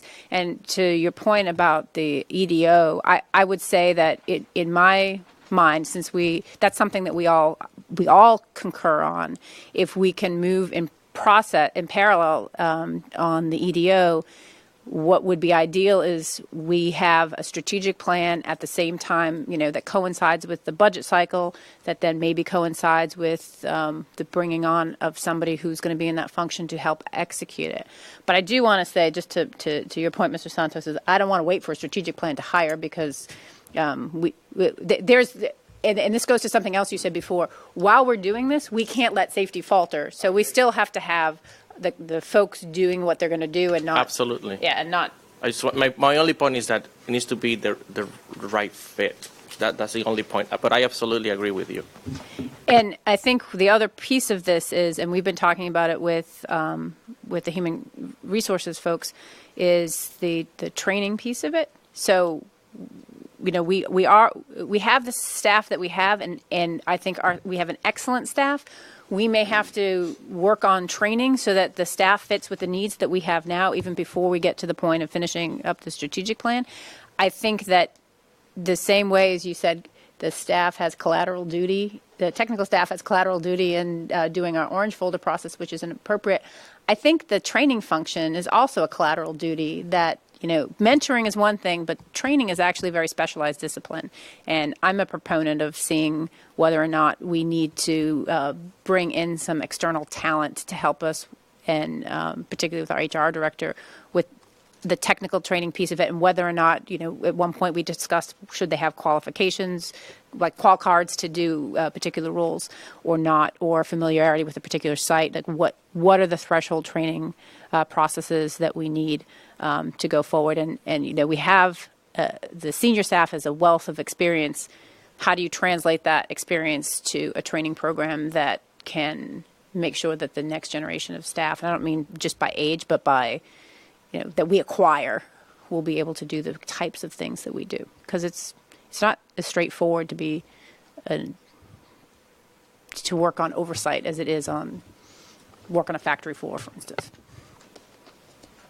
One comment going back to the strategic plan process. So I think it's important too that as we try to improve our communications, we set clear expectations. So I think if NAPA or through your championing of this, as we involve, different elements from the top and from the bottom, that there is some communication and explanation of what is the strategic plan, what it is, what is not, what are the expectations. So as people participate, they understand what could be the expected outcomes. Because, if somebody expects the strategic plan to fix their frustration with the orange folder process, well, that might not be it. So that's just an example. So I think you said that earlier. So. I was going to say, in your comments about training, I agree. I mean, I might call it development. You call it training. I think this is a small organization. I don't think it is. And our credibility is defined by two things: the expertise of our staff and the decisions of the board. And historically, the board, and we have tremendously smart people, but I don't know that we have embraced the development part of our need to help build the experts. And when I say experts, not just academic experts, recognized industry experts. And I think there are some retention opportunities that we have, because I don't think the people who can do oversight are a dime a dozen, and you can find them anywhere and you can just keep replacing them. I think we need to employ twos, and unfortunately it ain't going to be money all the time. It's not going to be promotions all the time, but we need to let our actions speak in whether it's through IDPs or other things. It's not just training to learn a site. It's build those technical experts who are going to be recognized for what they say and that may take 5 or 10 years. But to me, that's been a pride of working in this organization in the past, too. I couldn't agree with that more, and that's actually, so one of the things that I've been championing since I got here is supporting the staff in external activities, and all of you have supported them as well in terms of going to other agencies maybe to learn a different skill or to participate. But I think also on your point about specific disciplines and expertise, we need the staff to be going to professional conferences and developing those skills. When you have a smaller staff and your workload is the same, or if you're attriting and the workload becomes bigger based on the fact that you have fewer number of people, your staff can't do that. They can't go to a conference where they can learn the best and the newest techniques in seismology or whatever their discipline happens to be, and they can't go and present a paper on their expertise at the waste management conference. We have to understand that there are repercussions and unintended consequences to becoming smaller. And it's not just that we're losing people, it's that we're losing flexibility to do these other things that help enhance our reputation as an agency and help enhance our ability to impact what the department does, because we're taken seriously because of the two things that you just articulated, which was the capacity of the staff and the decisions of the board.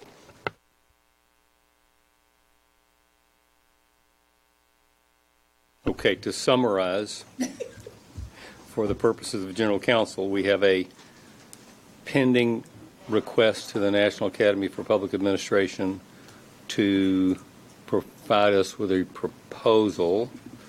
We have a board vote first. Yeah, that's why I said pending. Okay, so it's the board is pending making a decision on asking NAPA to give us a proposal for helping us develop a long-term strategic plan. Yes, and an addendum to that, which I think I've spoken to you each about individually, but I haven't said it collectively, is that because the Office of General Management was also looking at employee engagement, we want to see if there are, I hate this word, but synergies between the strategic planning process and the employee engagement process where we could leverage what NAPA is doing. So I'm hoping that the general manager will have exploratory conversations with NAPA on that as well. I know that's not necessarily part of the NAPA report, but we are belated in actually doing some work on employee engagement that I think we can dovetail with this nicely. Okay, Ms. Blaine, you want to repeat back what you think you heard from over here? Yes. Sorry about that. I have this recommendation as ongoing. It is pending board approval of an RFBA directing the general manager to speak with NAPA to provide us with an SOW on the strategic plan. In addition to that, we would like to ensure that we see whether or not there are synergies between the strategic plan process and the employee engagement process. So this would also flow down from recommendation number 2. You good? All right. Thank you. And that I think that concludes our discussion on recommendation 15. Next item is number 16, review agency field staffing needs, led by board member Santos. Thank you, Mr. Chairman. The recommendation reads, board members should conduct a detailed cost-benefit analysis of options to increase the number of resident inspectors. I just want to note that this is a similar recommendation to the one we got from the Office of the Inspector General that recommended that the board develop and implement a formal, transparent process for annually determining which defense nuclear sites will have resident inspectors along with the staffing for those sites. So as I took a look and analyzed this too, I saw a gap between the two that, first of all, I think this is a good recommendation, and the gap between the two to me is the performance of the detailed cost-benefit analysis. So it is my understanding that the staff has been preparing some studies that are ultimately going to result in a proposal for board consideration as part of the FY 2020 staffing plan. that we will be. Have you not seen that first draft on that? Yes. Okay. I thought you Yes. had seen it. Okay. And we're scheduled to have a When briefing. you said it's my understanding, Yeah. I didn't know if you'd seen Sorry. it. And we are scheduled to get a briefing on Tuesday, February 26th. The question that is not clear to me, and I think this is an opportunity to address this recommendation, is to ask the staff, or if not, task the staff to actually go ahead and perform the detailed cost-benefit analysis that will be part of that proposal.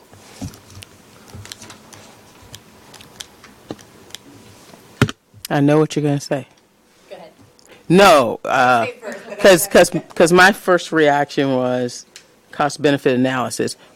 But as I read back through it, I think what they're saying, more staff in the field versus staff in headquarters is what's the cost benefit.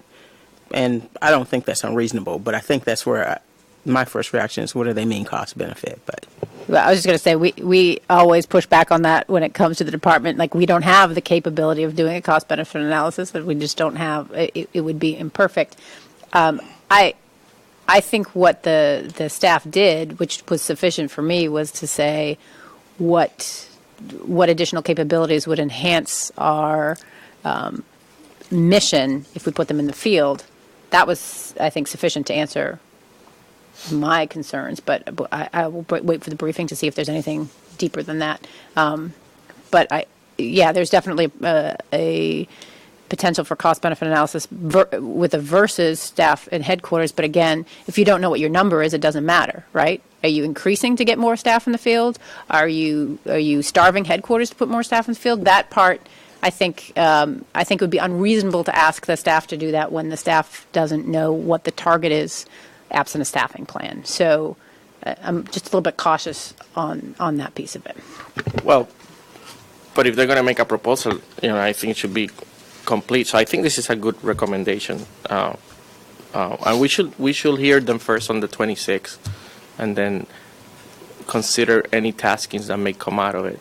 Because based on the high-level summary they provided, that we saw, that was provided to the IG, it doesn't have this level of detail. That doesn't mean it exists. Maybe it's part of the analysis that was behind what they proposed. So I have questions that I'll explore on the 26th. My guess is there was a spreadsheet. No, I'm just kidding. And it was tied to the work plan.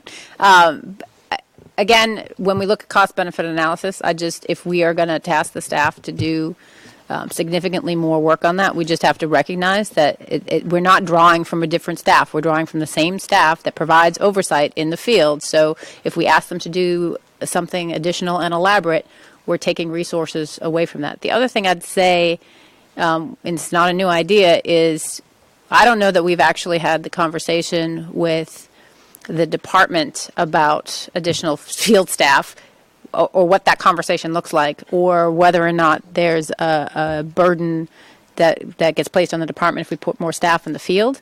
And so I would also maybe think that this might be a good time to revisit either a formal or an informal memorandum of understanding with the department about the numbers of folks in the field and what the obligation is on either side. In some cases, I think we provide some funding for the facilities that our staff uses out there. In other cases, I think we're just part of the noise and of their overhead. But we probably need to have, at some point, more clarity on that. So like aspects of a cost-benefit analysis, even if it's for the purpose to the discussion with the department, it might be of value. So I see some value, that's what I'm saying, in this recommendation. And I have another point, but I want to hear first. I think I'm done. I don't really have anything else to say. All right, I wanted to summarize this, but I want you to make your other point first. Yeah, there's a slightly second sub-recommendation in here. I want to read it. This study finally could define the synergies between the inspectors and headquarters-based engineering staff, and here's the part, to create a new unit of product that could serve as a quantifiable measure of capability that the board provides. So it would be interesting to to maybe as part of developing or revising our performance metrics to see if we somehow can attack that recommendation. Go ahead. Well, I was going to say, yeah, I read that too, and I may have, and Ms. Connery can chime in.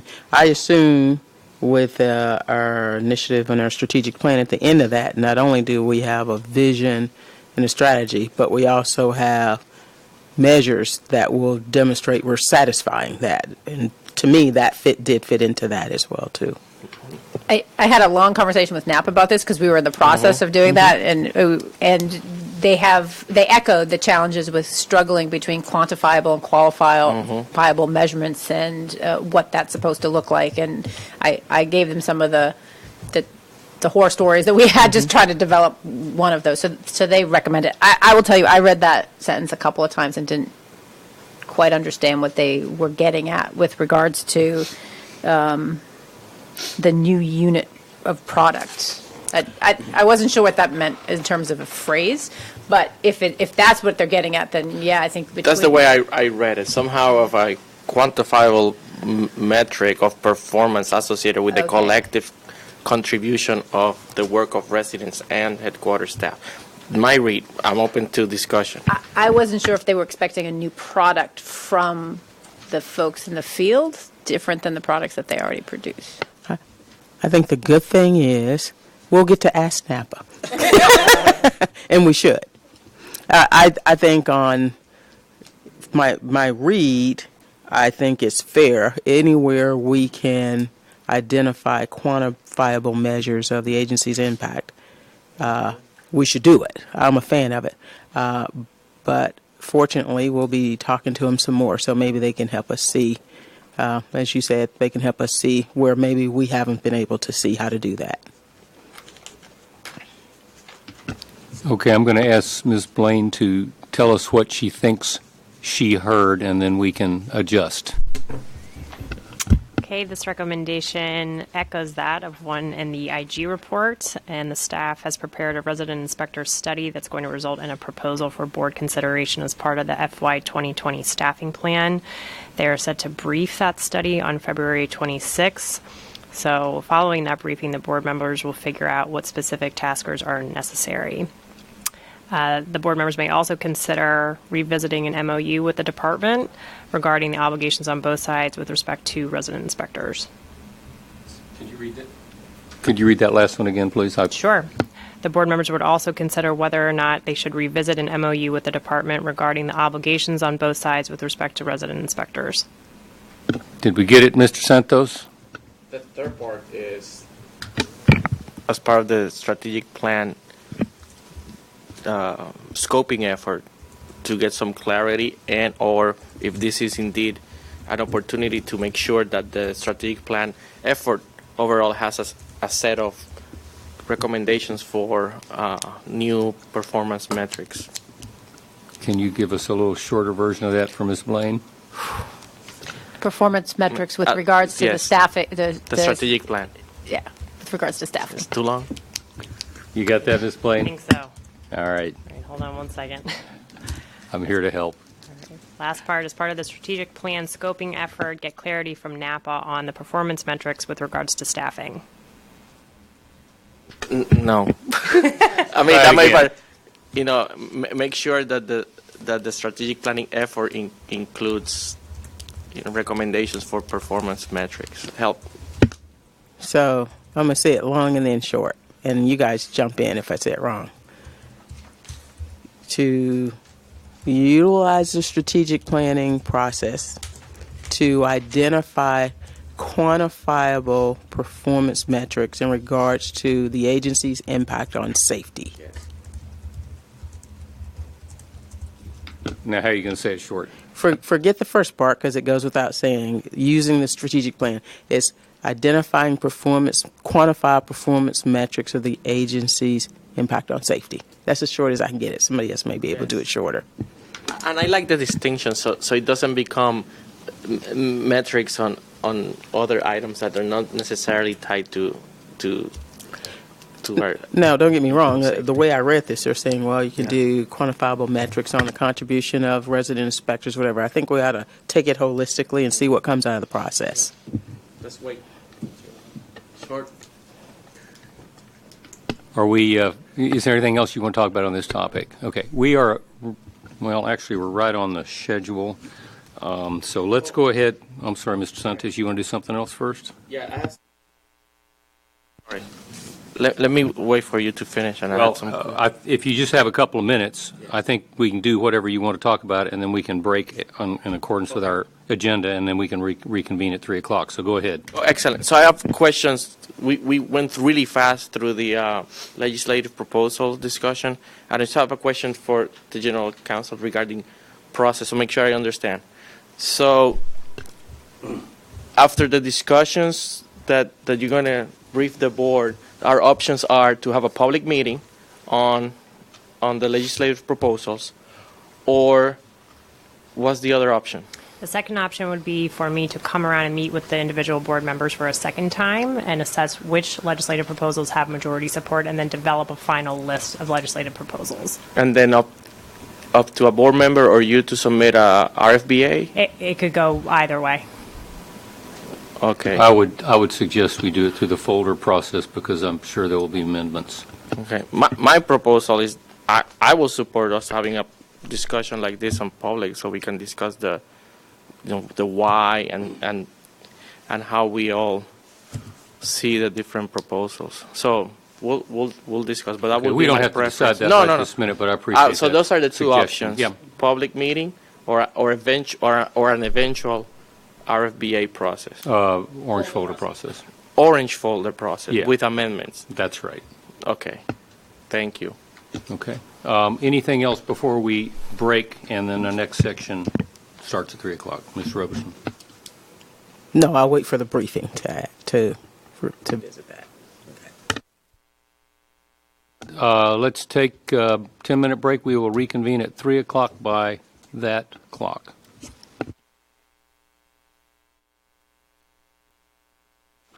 We are on the record. It was pointed out to me that I missed a discussion right before the break on our agenda, so I'm going to lead that now.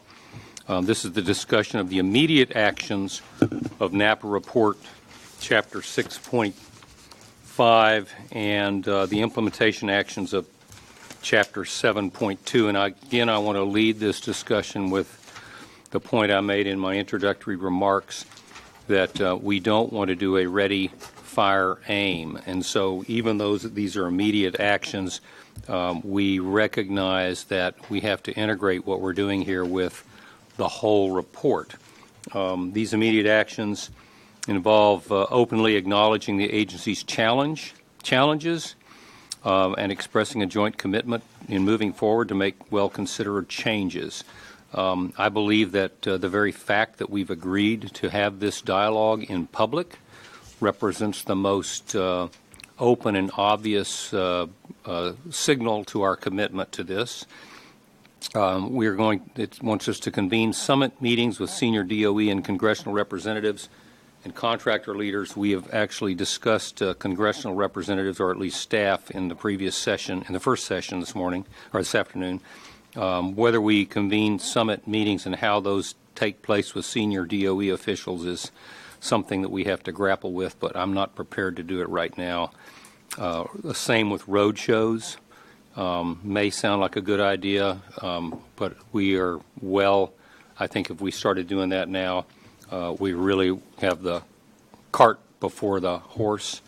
Broader communication strategy with key speeches at trade shows and conventions as well as media engagements is not something that I see as immediate as it is part of a strategic planning process.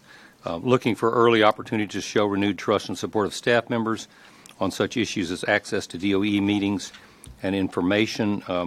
I can't think of a better way to demonstrate that than the commitment that I think all of us have had. I won't speak for you, but I will speak for me that I've had for 140.1 and continuing to push on that, and form an implementation team drawn from across the agency to help in the deliberate, methodical, and effective putting of these recommendations in place. Just to touch on that, we have started a series of alignment sessions with the Federal Mediation and Conciliation Services. Thank you. It's late in the day. We've had, the board has had 2.5 of those so far. We are in the process of scheduling another one. Our senior executive staff have had one of those and are in the process of scheduling the second. And at some point, we will culminate with both senior executive staff and board members, but we're not quite ready to know when that's going to happen. So that's a general view of the immediate actions to take. I didn't want to just leave these out there and people think that we haven't been considering them, but to me, they're not the kinds of things that are specific recommendations that we can start building into our spreadsheet. So I'll open this for discussion, if any. Yeah, I think some of these we are doing. The first one, I think the middle ones are focused on ensuring we present, a different face of the board. I think having the public meetings we're having and the hearings we're having are a part of that, but I don't think we're ready for road shows. I also think on the last one, I think as in the strategic plan, I believe Ms. Connery's right. We need to develop a vision, and then we're going to have a vertical shot of the organization participating in that process, even though we have an external entity driving it for us, which I think is smart.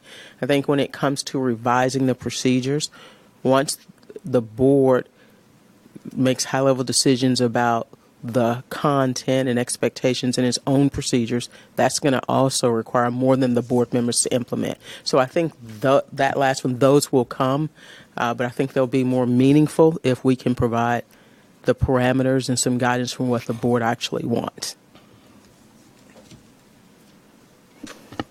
I have similar observations, and I agree there's got to be,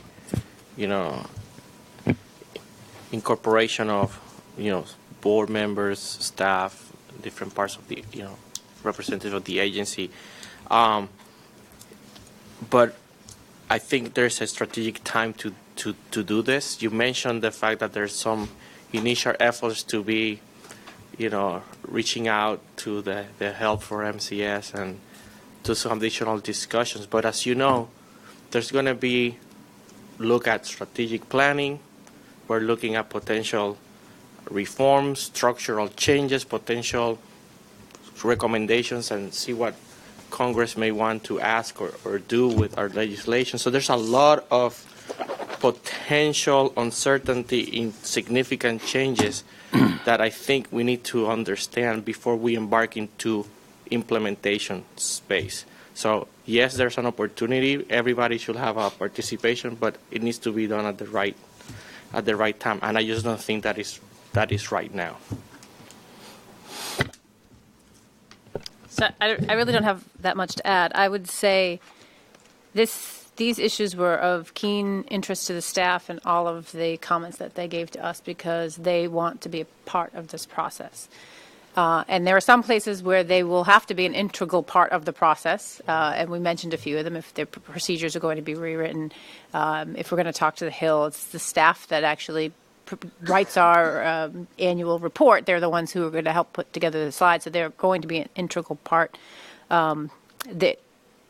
Again, I'm sensitive to making sure that we're able to perform our mission at the same time that we're addressing the NAPA issues. So I want to make sure that folks don't get distracted, ourselves included, and our staff's the highest and best use of their time is where they have the most impact. And in a lot of cases, that's going to be on safety and not on some of these internal issues that we have to face. But there is no answer to NAPA without the staff being involved. And so every piece of feedback that we get, as painful as it is, and I was pained by the last set, is helpful and vital to us, for us to understand what's going on with the staff. And we have to be brutally honest in our conversations here so that the staff understands the issues that we're grappling with as well in order to be able to move to the next level. Similarly, thank you. Similarly, in Chapter 7.2, Actions to Take, there are 5 items here. Just briefly, assemble a small senior level response team. That has to come once we get this alignment that I talked about a minute ago. Determine precisely how the organization should change. Ms. Connery just captured that, I think, very well. That's how that integrates into the strategic planning and getting the staff involved with that. An integrated action plan, the same thing. Communicate and implement, same thing. And monitor and implement. So these are kind of cross-cutting, general items that are the glue that binds all these specific recommendations together. I don't see these as specific recommendations as much as I see these as, like I said, putting all of what we've just discussed in and making it all happen. So I don't see these as the kinds of things that we tick off like the specific recommendations. And you described the process as messy, and we're going through this first orderly, pass, and there's some activities that are going to commence, but whether it's in a future meeting, it comes to a point where we need to start looking at not only how is this all going to start coming together, but what is our vision on timelines and integration of the staff with all of this. So that exercise we have to do. We're not ready there. We're not there today. We may be ready for the next meeting, don't know, but that exercise will be important. You got to understand how all the other pieces are going to start coming together and painting the picture, and all these other activities, and how people are going to want to know what's their role and when. And I think we owe it to everybody. So I concur with that. I think we failed at managing expectations when we started this process, and I think we should have done a better job of that. And I take responsibility for that myself. Even when we speak here in generalities, I know what that sounds like from the staff's point of view, and it's not comforting. So I think we need to do a better job at communicating with the staff. I think we'll look to some of the processes that we're working out amongst ourselves and then with senior staff as to how better to do that. I think there is, again, communications and trust, the two things that the whole report is based on, and then there has to be some accountability. We have to have some accountability for our actions. We talk about the magician that we're going to hire, but we hold ourselves accountable for. We've got that posted at OPM, but we really need to make sure that we have set a deadline for ourselves for doing that, and that we don't scare away any potential applicants to that job. I think we have to move out smartly if we believe that an EDO is the way we need to go, and we have to be able to agree to whatever legislative proposal that will enable that to happen. And that's our responsibility, and shame on us if we can't get that done. Okay, just for clarity, I'm not passing by 7.2 or 6.5 immediate actions and just letting them go into the dustbin of history. We will revisit these, but they just aren't at this point ripe enough to say we have specific things we're thinking about, like the specific recommendations. So we'll revisit these. I'd like now to turn to the IX report, the DNFSB issues and commitment tracking system and related processes. This is the report that the IG issued on November 1st, audit of DNFSB IX and related processes. And we're focusing here not as much on the IX, because those were really technical things, but the related processes. And so if you look at page 19, there were 8 recommendations, and I'm going to start with the first one, but this report doesn't exactly match, and it was not related to the Napa report, but they came out almost concurrently, and they have a lot of overlap in their observations, and so we collectively decided that we should include these in our discussion. This will also allow us not only to address the issues, but to respond to the IG, which we're required to do. The first recommendation, provide training for the agency, including board members, focus on effective communication and trust in the workplace. This, again, is the set of off-sites that we are having that I talked about just a minute ago. So this is an action item for me to continue monitoring and ensuring that we have those off-sites with the board and the senior executive staff, and at some point together. So I believe we've discussed this enough that where we know where we're going with this one, but I'll ask if you have any other comments you want to add. The only other comment I'd add is we also have some overlap with the employee engagement initiatives that include very similar initiative as well too, with training up and down the organization and across that I think we shouldn't lose sight of in this vein. Okay, thank you.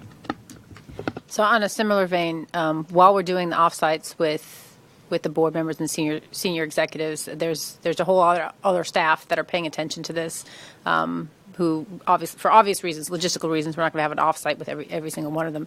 So I think we have to figure out going forward, in addition to the trainings that come from employee engagement, how is the board accountable to the staff to work on these issues of effective communication and trust in the workplace? Now, maybe it's a group project where we use some of our time figuring out how we all communicate to the staff as a whole, whether it's in an all hands or in some other format.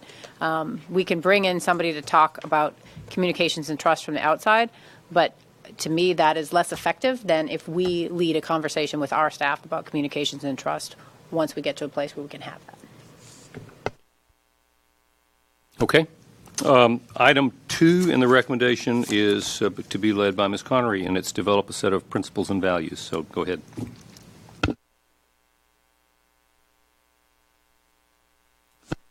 You got it. Okay, so I'm going to hold myself accountable right now and say I did not realize I had one of these as my responsibility. Well, it really maps over to NAPA recommendation number 2, which is yours. So really, oh, I see. Okay, it maps to NAPA number 2, which you had. Okay, I got this. I'm going to wing this. So clearly, this is referenced to the strategic planning process, and I think it's also more than that. They want us to come up with a unified direction relative to safety oversight, and I think that while we may be in more or less alignment as to what safety oversight is, how you get there is probably where we differ the most across the different board members. When we set out whatever vision statement we have and whatever our mission statement is out of the strategic plan, and then understand what those areas are, the harder part is going to be in how do you mobilize that into the activities of the board and the agency. I don't think in this case we can agree to disagree on that. We're going to have to either abdicate some of our authority to an EDO in order to make that happen under a set of principles with which we all agree, or we're going to continue to be all claiming our own authority and viewpoints, and we will be in a constant state of potential conflict and pushback in terms of how things get done. And I think that is part of the root cause of our problems, is that we all I take from our experiences the way forward in how to do things. And we're too tactical. So if we focus on the principles and values and render the tactical to the tacticians in the technical staff, that's actually hard to say, we'll be in better stead. So I was going to say, I agree 100%. I think for me, the point of having an EDO isn't just to layer on, but it is to do exactly what you said, which means we would have to agree to make it successful to surrender some of our authority so that they can manage the staff, clearly to meet the expectation and needs of the board, but that they would manage the staff to accomplish those. I think that's important. And if we're not willing to do that, then we shouldn't pretend we're going to do it.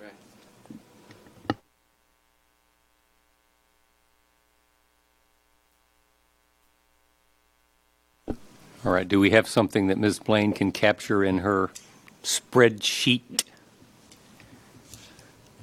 So I Or would. do we just go to Napa 2? So I would say it's Napa 2, but it's also whatever number the EDO was, because as we develop the criteria for what it is that we want that individual to do, once we get to a point where we've committed to it, again, it only works so long as we're willing to let that person do their job, because no one is going to take that job if they think that we're going to have a heavy hand in dictating how they do it.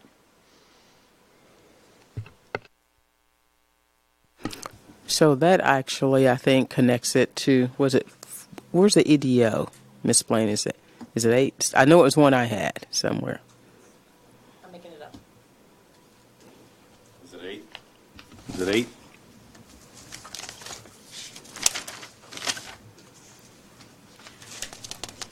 No. 12. Okay. Thank you. 12. So I would say it falls under 2 and 12, right? So we're gonna enunciate the principles and values through the strategic planning process, which will have input from the staff. But that translating that unified direction of safety oversight would be part and parcel of the responsibility of an EDO. Can Ms. Blaine say that we map this to NAPA number 2 and number 12 then? Is that fair? Yes. All right, Ms. Blaine, I don't even think I need to ask you to repeat that one back. That was easy. I don't think so. Okay.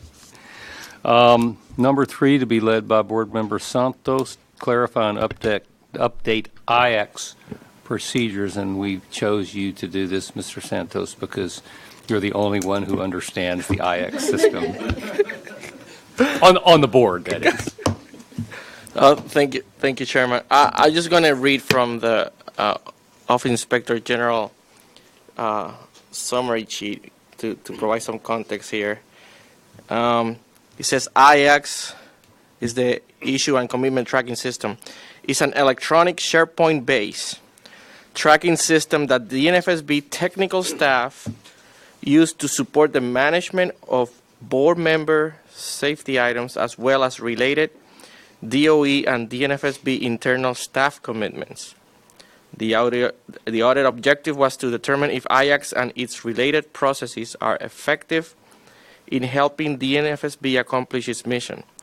Because IX 3.0 and its corresponding SharePoint list serve as the central repository for all safety-related DOE information, OIG concluded that related processes will include all relative DNFSB processes that may be informed by IX in helping board members make agency safety decisions. So there's a history to IX, but it's a staff tool that has been evolving throughout time. And this ties nicely to the discussion we were having about we see a gap with infrastructure for board items and board matters. So given that, this is my perception, lack of board tracking system for board items, this the staff started to use IX to kind of fulfill that function. So it started to get unruly to have IX tracking some of the staff work, their own information, with some of the board level commitments, with some of the DOE commitments, with questions of board members. So this grew up into a monster of a tool, and we needed to basically understand it and provide some guidance to the staff. And we have started to make some progress on that. We issue PS7 to try to provide some guidance of what will constitute a board safety item. So I do feel there's an opportunity for the staff to go back and understand what is the tool can do for them, and then as we develop infrastructure to support the board products, we may need to consider developing a separate tool for the board, so the staff can actually separate the items. Right now they're mixed, and it's very hard to distinguish board safety question, board item, DOE item, staff product. So when it comes to the recommendation, there's clearly a role for the staff, but there's also clearly a role and an opportunity to link this to the efforts associated with improving the board management of its processes and products. You want a divorce? Yes. I want alimony. I think that's spousal support these days, but that's a minor issue. So the only thing I heard in there that made my heart stop would be the idea that we were going to get another board level system because we tried that with the voting system. It clearly we didn't have all board member buy-in. We thought we had all board member buy-in. We spent money on it. It just didn't work. I agree there has to be a separate tracking system at the board level, right. And to the extent magician found is our exec sec, they need to be comfortable with whatever system it is. And honestly, whether it's a notebook log or a spreadsheet or a Word document, I think that's kind of up to them. If they're comfortable with IX, then by all means, that's a way to track those things. But I'm going to be very leery about going down any road where we develop any specific software tool for anybody. I don't think you heard me advocate for a particular solution, but the concept of separation, I think, is overdue. And PS7, yes, we provided some guidance. I think we need to continue to be more clear on what constitute board items versus items that will help and aid the staff do their work. Comments? So I was actually going to say this when I get to my items, but it's apropos since we're having this conversation. I do think we need to separate, and I do advocate for a little bit more than a logbook. And I don't think it has to be complex. I think the voting system is more complex, but tracking of actions and commitments, because I actually, I don't even go to the staff and ask for the status of such because it's such a complex system. It's their use. We should get a routine status on all of our, not just actions, but commitments that we have to.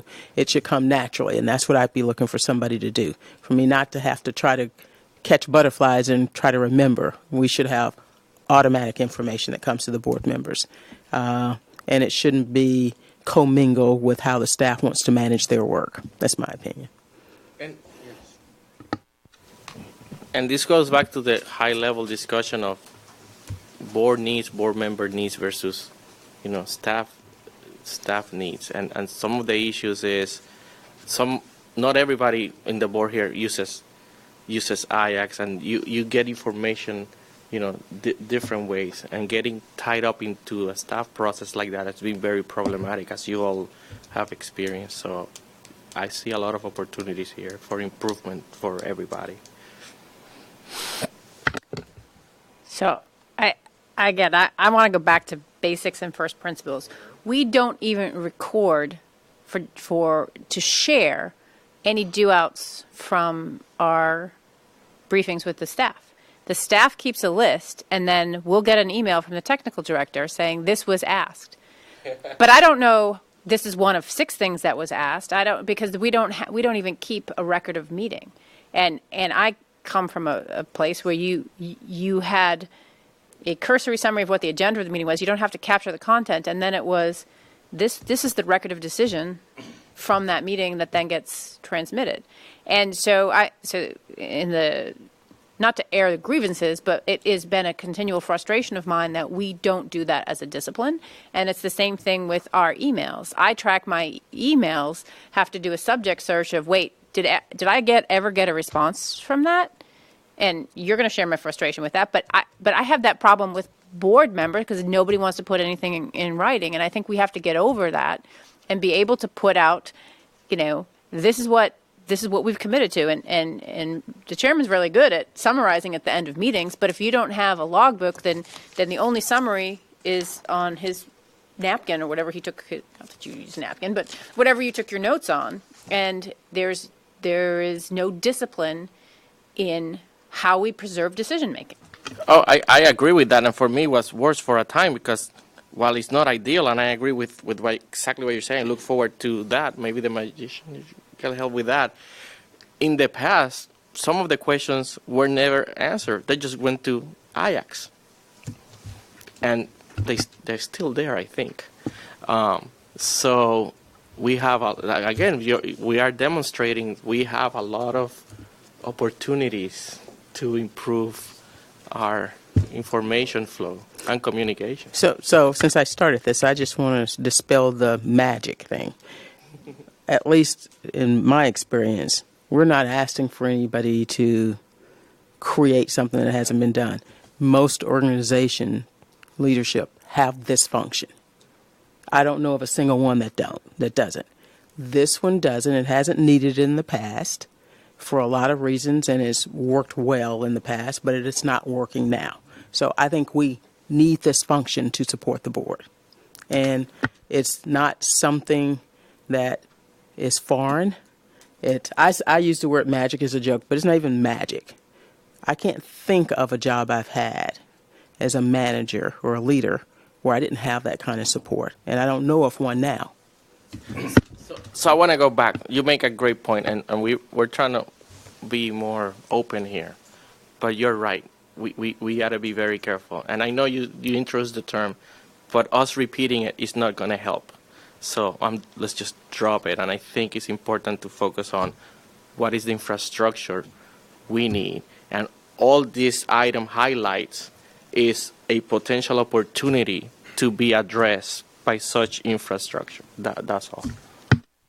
Well, I also want to be careful because I wasn't just talking about questions. You asked technical questions that obviously have to be captured, but there's the business of the agency that's not captured. Correct. And that's what's problematic to me. And my frustration is because I don't nag to make sure that my questions or my issues get repeated. I'm not even logged in IX, right? They just she's not going to press it, so we're not going to worry about it, or we're not going to do that, so your issues don't matter. Oh, I absolutely agree. I mean, the introduction was through the IX, which is focused on the technical. You are absolutely correct to elevate it to information in general, and we have ways to go. Absolutely. Let me set a little bit of stage here just for discussion. When you and I arrived here 3.5 years ago, this IAC system was in place, and I was introduced to it, and I saw a whole list of questions that people had asked, and I said to myself, I got better things to do than go through punch lists, but if other people want to do that, that's fine. This IAC system resonates with me about as much as the automatic voting system resonates with the rest of you. By the way, I happen to like the automatic voting system, but I think I'm the only one. But that's okay. That's okay. Is it working? You're the one that said you didn't like it. No, I was using it. It stopped talking to me. Oh. That's why I went well, back it doesn't to send you. It stopped sending you the Yeah. auto. Yeah, you had to know to go look at it, and I get it. But I It's don't not- like it, so your point's good. Okay, that's right. And I like it, but I don't. Is it working? Yeah, it works fine if you use it, but you got to practice. But anyway, I'm not trying to push that on you or anything, and that's just a sideline joke. But the main issue here is, for me, IX doesn't scratch any of the itches that I have, and so I just don't even. I consider it a staff product. What I'm hearing here is that I'm not the only one. And so if we want to have a divorce, it's really a pretty easy thing to do. We can create a low bureaucracy system of capturing records of decision and questions and so forth. And we can use that, and we can just have a board-only product, much like we have the record of the green folders and now the correspondence record that we keep in gold folder. So that's an easy fix if that's what we want to do. I just didn't know that everybody wanted to do it. The aspect that, so visibility is one, and we can move and create a new record, but accountability needs to go with it. The ability to actually, respond or Well, get it. the problem with IACS is exactly that, because it's so cumbersome. It's hard to poke around in it. If you look at the green sheet tracking system, it's pretty easy. So if that's the consensus, if we want to stop using IACS for board activities, we can just do that tomorrow. No, my point is that tracking is part of what needs to be fixed. Yeah, I get your point, but it doesn't have to be done in IACS. Correct, but business items or technical items and questions ought to be resolved too. So we tried to use it with the board actions calendar too, was the other place we tried to capture things. I think that has gone the way of the dodo. I don't think we use that anymore. Well, it's online. Right, but we don't talk about it. We don't talk about it. But we can, and maybe this is an area that we need to reinvigorate. The plate on this pole has stopped spinning, and we need to get it spinning again. So that's a relatively easy thing to do. So to my point to that is, so the calendar format was difficult in that it captured deadlines, but didn't capture kind of things that didn't have deadlines or like notes to self. We need to revisit this, because we always at the end of meetings say, oh, we should talk about this, or a board member will say, I want a Tuesday briefing on that, or whatever it happens to be. And to give our technical director credit, he follows up on everything. But I'm always surprised, like, oh yeah, I remember when we asked that, because we don't talk about it. We had been in the habit during gatherings of talking about issues on calendars, of talking about things that we need to do, the business of the board, and we got into that rhythm, and we'd bring up the actions calendar. So I will restate, I'd be happy to just revisit just 10 o'clock every Thursday morning for whether it's a half an hour or an hour, going through the punch list of things that we all think we are still looking for an answer for. Simple things, like I don't expect to get an answer to one of Dan's deeply technical questions, but we could certainly go through have the conversations about, okay, was this staff member notified as we requested in the meetings? Because a lot of times we don't know, and then we have to wait for the general manager to poke his head in at 5:15 on a Friday to say, oh yeah, I did that. And at that point in time, if he hadn't done it, it's not like we had any corrective time to make sure that it got done. So anyway, horse beaten. Well, okay, you just expanded the iris of the lens a little bit, because what we originally were talking about was items that were going into IACS, which I believe were primarily, if not exclusively, technical questions that we raised during briefings, and those technical questions went into IACS for tracking. That's what I was talking about. Now, this broader issue of the board calendar and all of that, like I said, that opens up. It was, and I did that because Ms. Roberson actually opened it up a little bit too. So I did. Was it just me? We owe an answer to the IG specific to IACS. We should provide that. In parallel with that, we should be looking at the expanded views and what are the holes in our infrastructure, not only for visibility, for accountability, also of the items that we feel are necessary to fulfill our jobs. There are two things, then, what I've heard. Mm-hmm. One is specifically addressing the IACS procedures, and one is this question of board action and tracking. But can I add to that? I don't want to. Did I enter? The reason the IG made this recommendation is because the only thing presented to them to rely on for both of those was IACS. Mm-hmm. And so that's the problem here, I think, for us. I don't use IACS for any of those, which means sometimes there's just stuff I don't get. But their review, they viewed IACS as the agency, board included, tracking system for everything. What do you suggest then, Mr. Santos? How do we have the divorce? No, I agree. I mean, they state in the report for all safety-related, DOE information. I think we ought to make a decision and make it clear that IACS is a staff-only tool, which that they can go ahead and develop to meet their needs and evolve in ways that will fit their needs. And we seriously need to look at how are we going to be more visible, precise, and accountable for the items that related to safety that's with board items and board decisions and commitments back and forth with the Department of Energy, which is a function that emanates from the board. Okay, now, let me just parse a little bit of what you said, because you said items related to safety, but over here to my right, I'm hearing administrative items as well. I'm speaking to the specific IG recommendation. We should address Ms. Connery's point also, but I would put that as part of the overall recommendations that we're doing. But it's my suggestion. It's because we mixed them, right? So I used an example that was about a general manager making a conversation to the Hill. Well, that's part of our safety job too, but it's also whether or not we're going to get a closure letter for a recommendation, or when we have a due date for an IP. That's all also part and parcel of our what we need to track, what we used to track on the calendar, and what is, potentially. So we mixed it.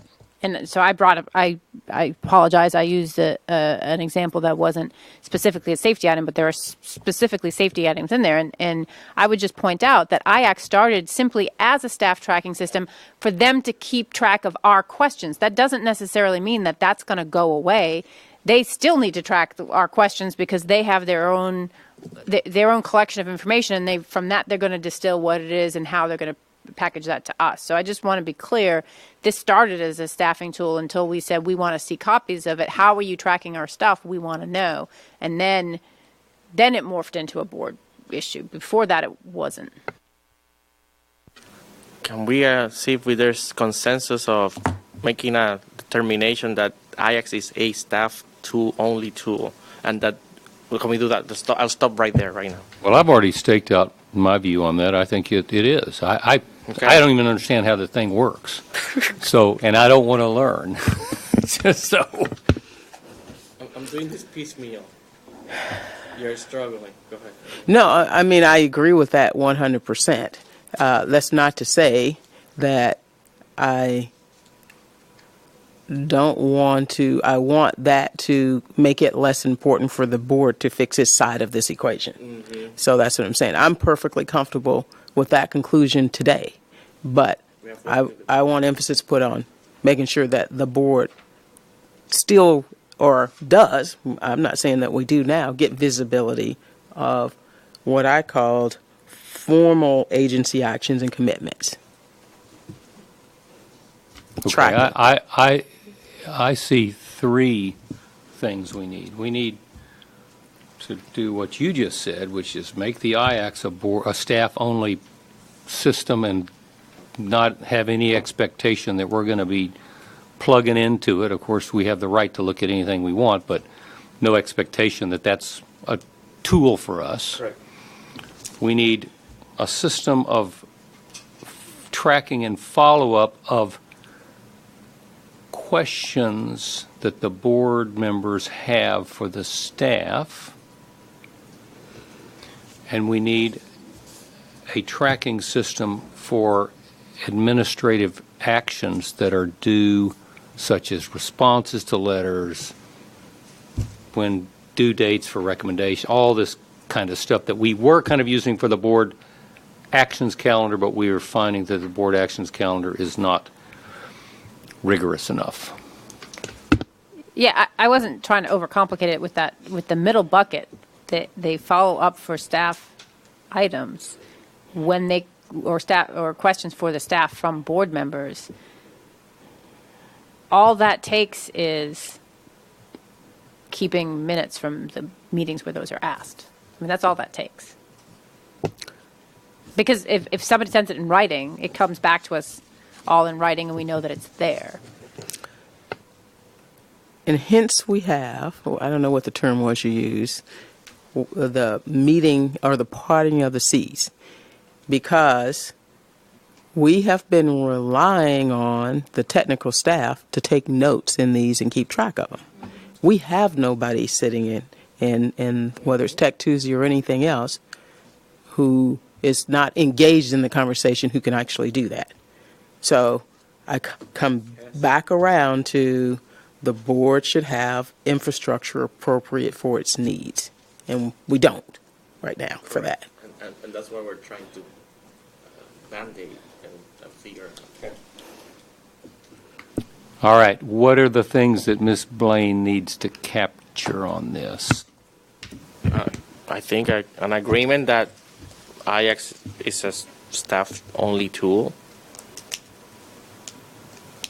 And I will tie to some of the previous recommendations the need to, as part of the development of the necessary infrastructure to support the board needs, we will have to work closely with that effort to make sure we get visibility and tracking of all the other items that we talked about.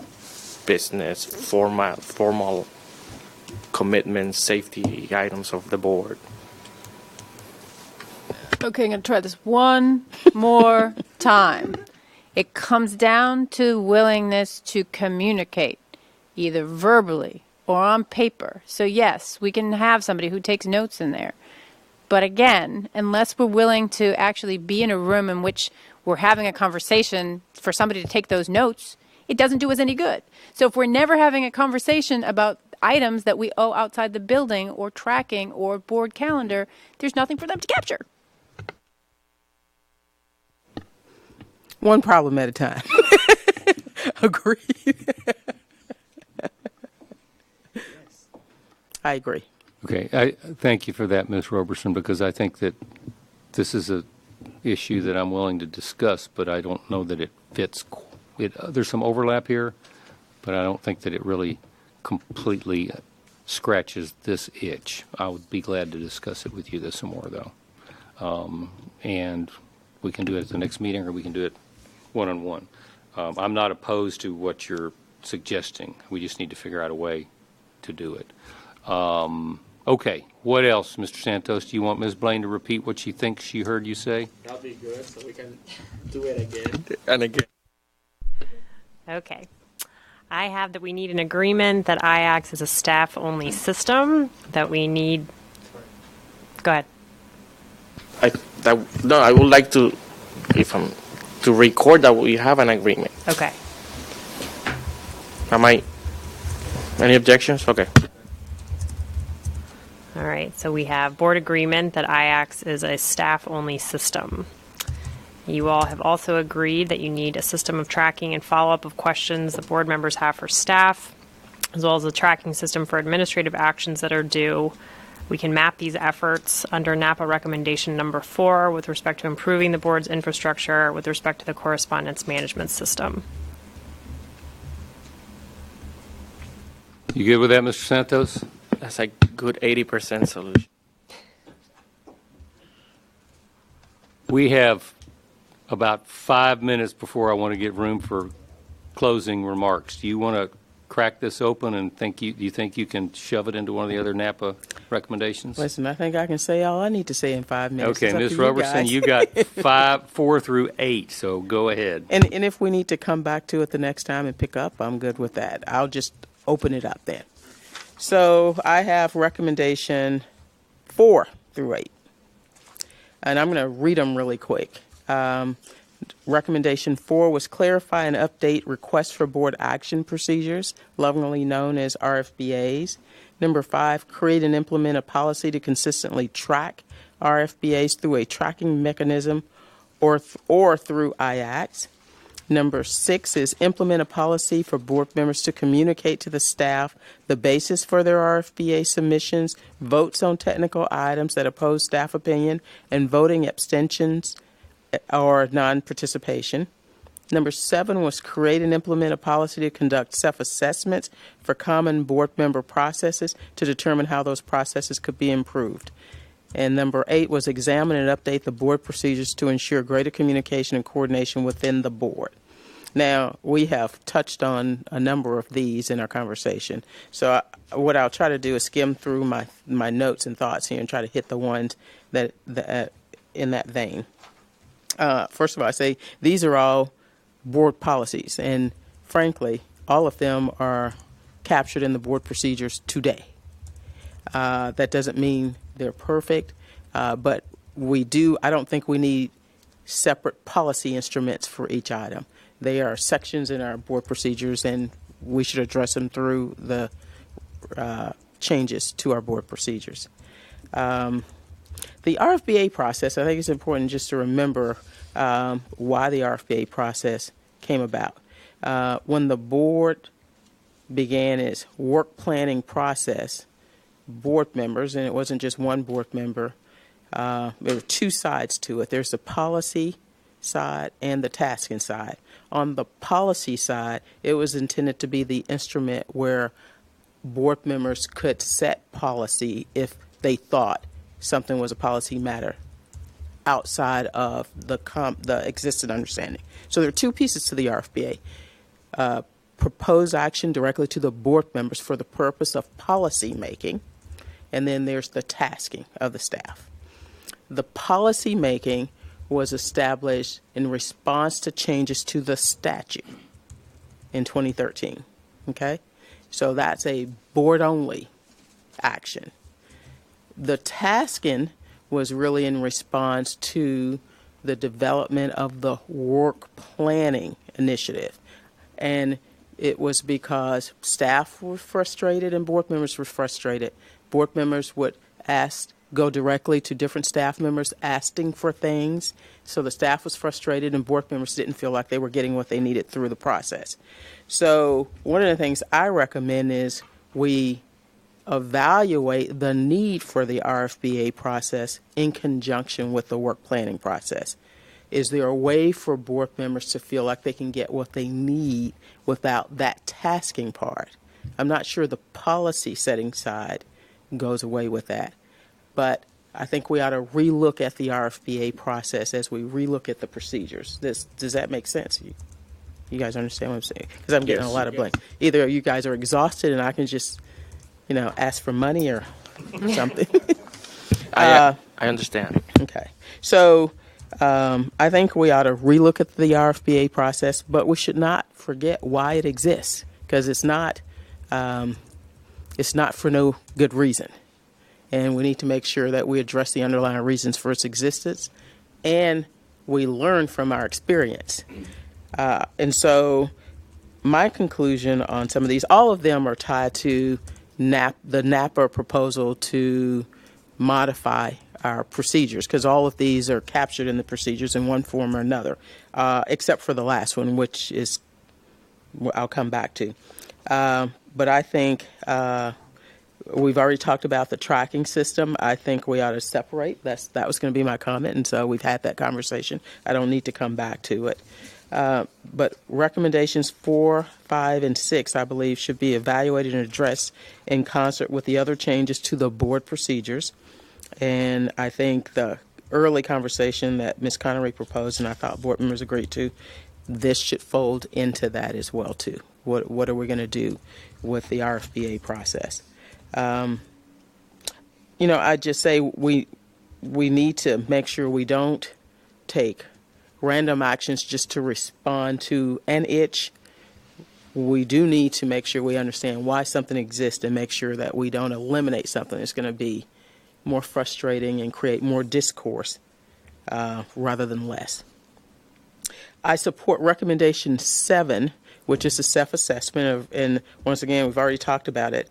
This is actually accounted for in our procedures. We're just not doing it. And so I think this is something we should do. This proposes a self-assessment. The board can change it to whatever it wants. But the assumption is every 2 years, the board will review its procedures and make necessary changes based on what it's learned. And so we should just implement the requirement that already exists, in my opinion. I support number 8. However, I know you can't regulated proceduralized communication. And we've had lots of conversation, and actually, I guess, as we're communicating about how to communicate, we're probably communicating. And so I don't have any specific additional action beyond those that we've already talked about. But to wrap up, I think all 4 recommendations, 4 through 8, go to changes to the board procedures. There may actually be modifications to the procedure that encourage more effective communication among board members. We should look at it that way. But the bottom line is it's procedures, procedures, procedures. It's learning from our experience, modifying what's in them, and updating them to what makes sense based on the totality of recommendations between NAPA and IG. Can I summarize this for Ms. Blaine's sake by saying this maps to NAPA 3 and 4? Works for me. Okay. So you got that? I want to make it. things easy for you over there. Thank You've you. been working hard. There's a lot to unpack there, and we're out of time, and I want to leave a few minutes for closing comments. So I don't want to discuss it, but I want to ask my fellow board members if we want to start with a discussion of this next time, or can we just put a bow on it? I would like to revisit it, even if briefly, and I just want to say I understand your points, and I see how through the board procedures could be a convenient, integrated way to address the topics. So I'll go back and think about it some more. All it takes is one. So we'll start. We'll let you kind of summarize what you said next time as our first item of business, and then have a discussion about this, because I think it's worthy of discussion, but I don't have time to do it. Yeah, I agree. I don't think we dissected this the way we should. Okay, thank you. We're going to go to closing remarks, and we'll just go around the table. Ms. Roberson. No closing remarks. Thank you. No closing remarks. Thank you. So I'll just try to keep this brief. I'm frustrated. I'm frustrated because I know we're marching through concrete recommendations so that we can put them on a spreadsheet so that we can make progress. But I feel like we are not addressing the challenges that NAPA points to at all. And I feel like I keep bringing up the same topics: trust and communications, and the big challenges like the reform plan, and I don't feel like I'm getting any resonance. Y'all look and nod and say, well, we'll get to this with the strategic plan, but if we don't fix this, the procedures don't matter. So perhaps everybody is, we're playing nicely, we're communicating the way we're supposed to, we're recapping at the end, but I just need to feel a little bit more sincerity for myself to feel comfortable that these efforts are not going to be for naught, and that we agree that we have to communicate with each other, and that no magician, no board procedure, there is no perfect board procedure or IACs that capture that element. And it's not to say that we're broken people, and it's not to say that we have bad intentions. It's just to say that we have to be able to admit that this is one of our challenges and then address it. Please, I'm asking, because we go out of this room and then I get frustrated time and time again, whether it's because, I put out something and I don't get feedback for it, and then I'm guessing as to what people want and think, or somebody puts in an RFBA and I haven't seen it beforehand, and I take it as a personal affront because I haven't had the opportunity to get the information that I need to make my decisions. That just reinvigorates the challenges that got us to the NAPA report in the first place. So I'm begging, please, can we just work on that a little bit before next time? Thank you, Ms. Connery. I actually have a contrary view, and I was actually going to make the remarks before I even heard what you had to say. And my contrary view is, I've said it before, this is going to be a messy process. It's not going to be as easy as putting it on a spreadsheet and getting it down right. Going through the process is as much part of the solution as the actual black and white solutions we will come up with. And I will tell you that we have talked as a group more in the last 3 months, I believe, than since you and I got here 3.5 years ago. And so I consider that a huge step in the right direction, even if it's hard to grapple with specific positive outcomes. The mere fact that we are having these open public meetings and, oh, by the way, quite a few closed meetings, to me is a very healthy step in the right direction. So I appreciate what you had to say. I have a little bit different spin on it, and we'll proceed on with this. And do we have a, Ms. Blaine, do we have a date for the next public business meeting? Okay. So March the 21st, and we will have a gathering before then to set the agenda, starting with the last item. We are adjourned.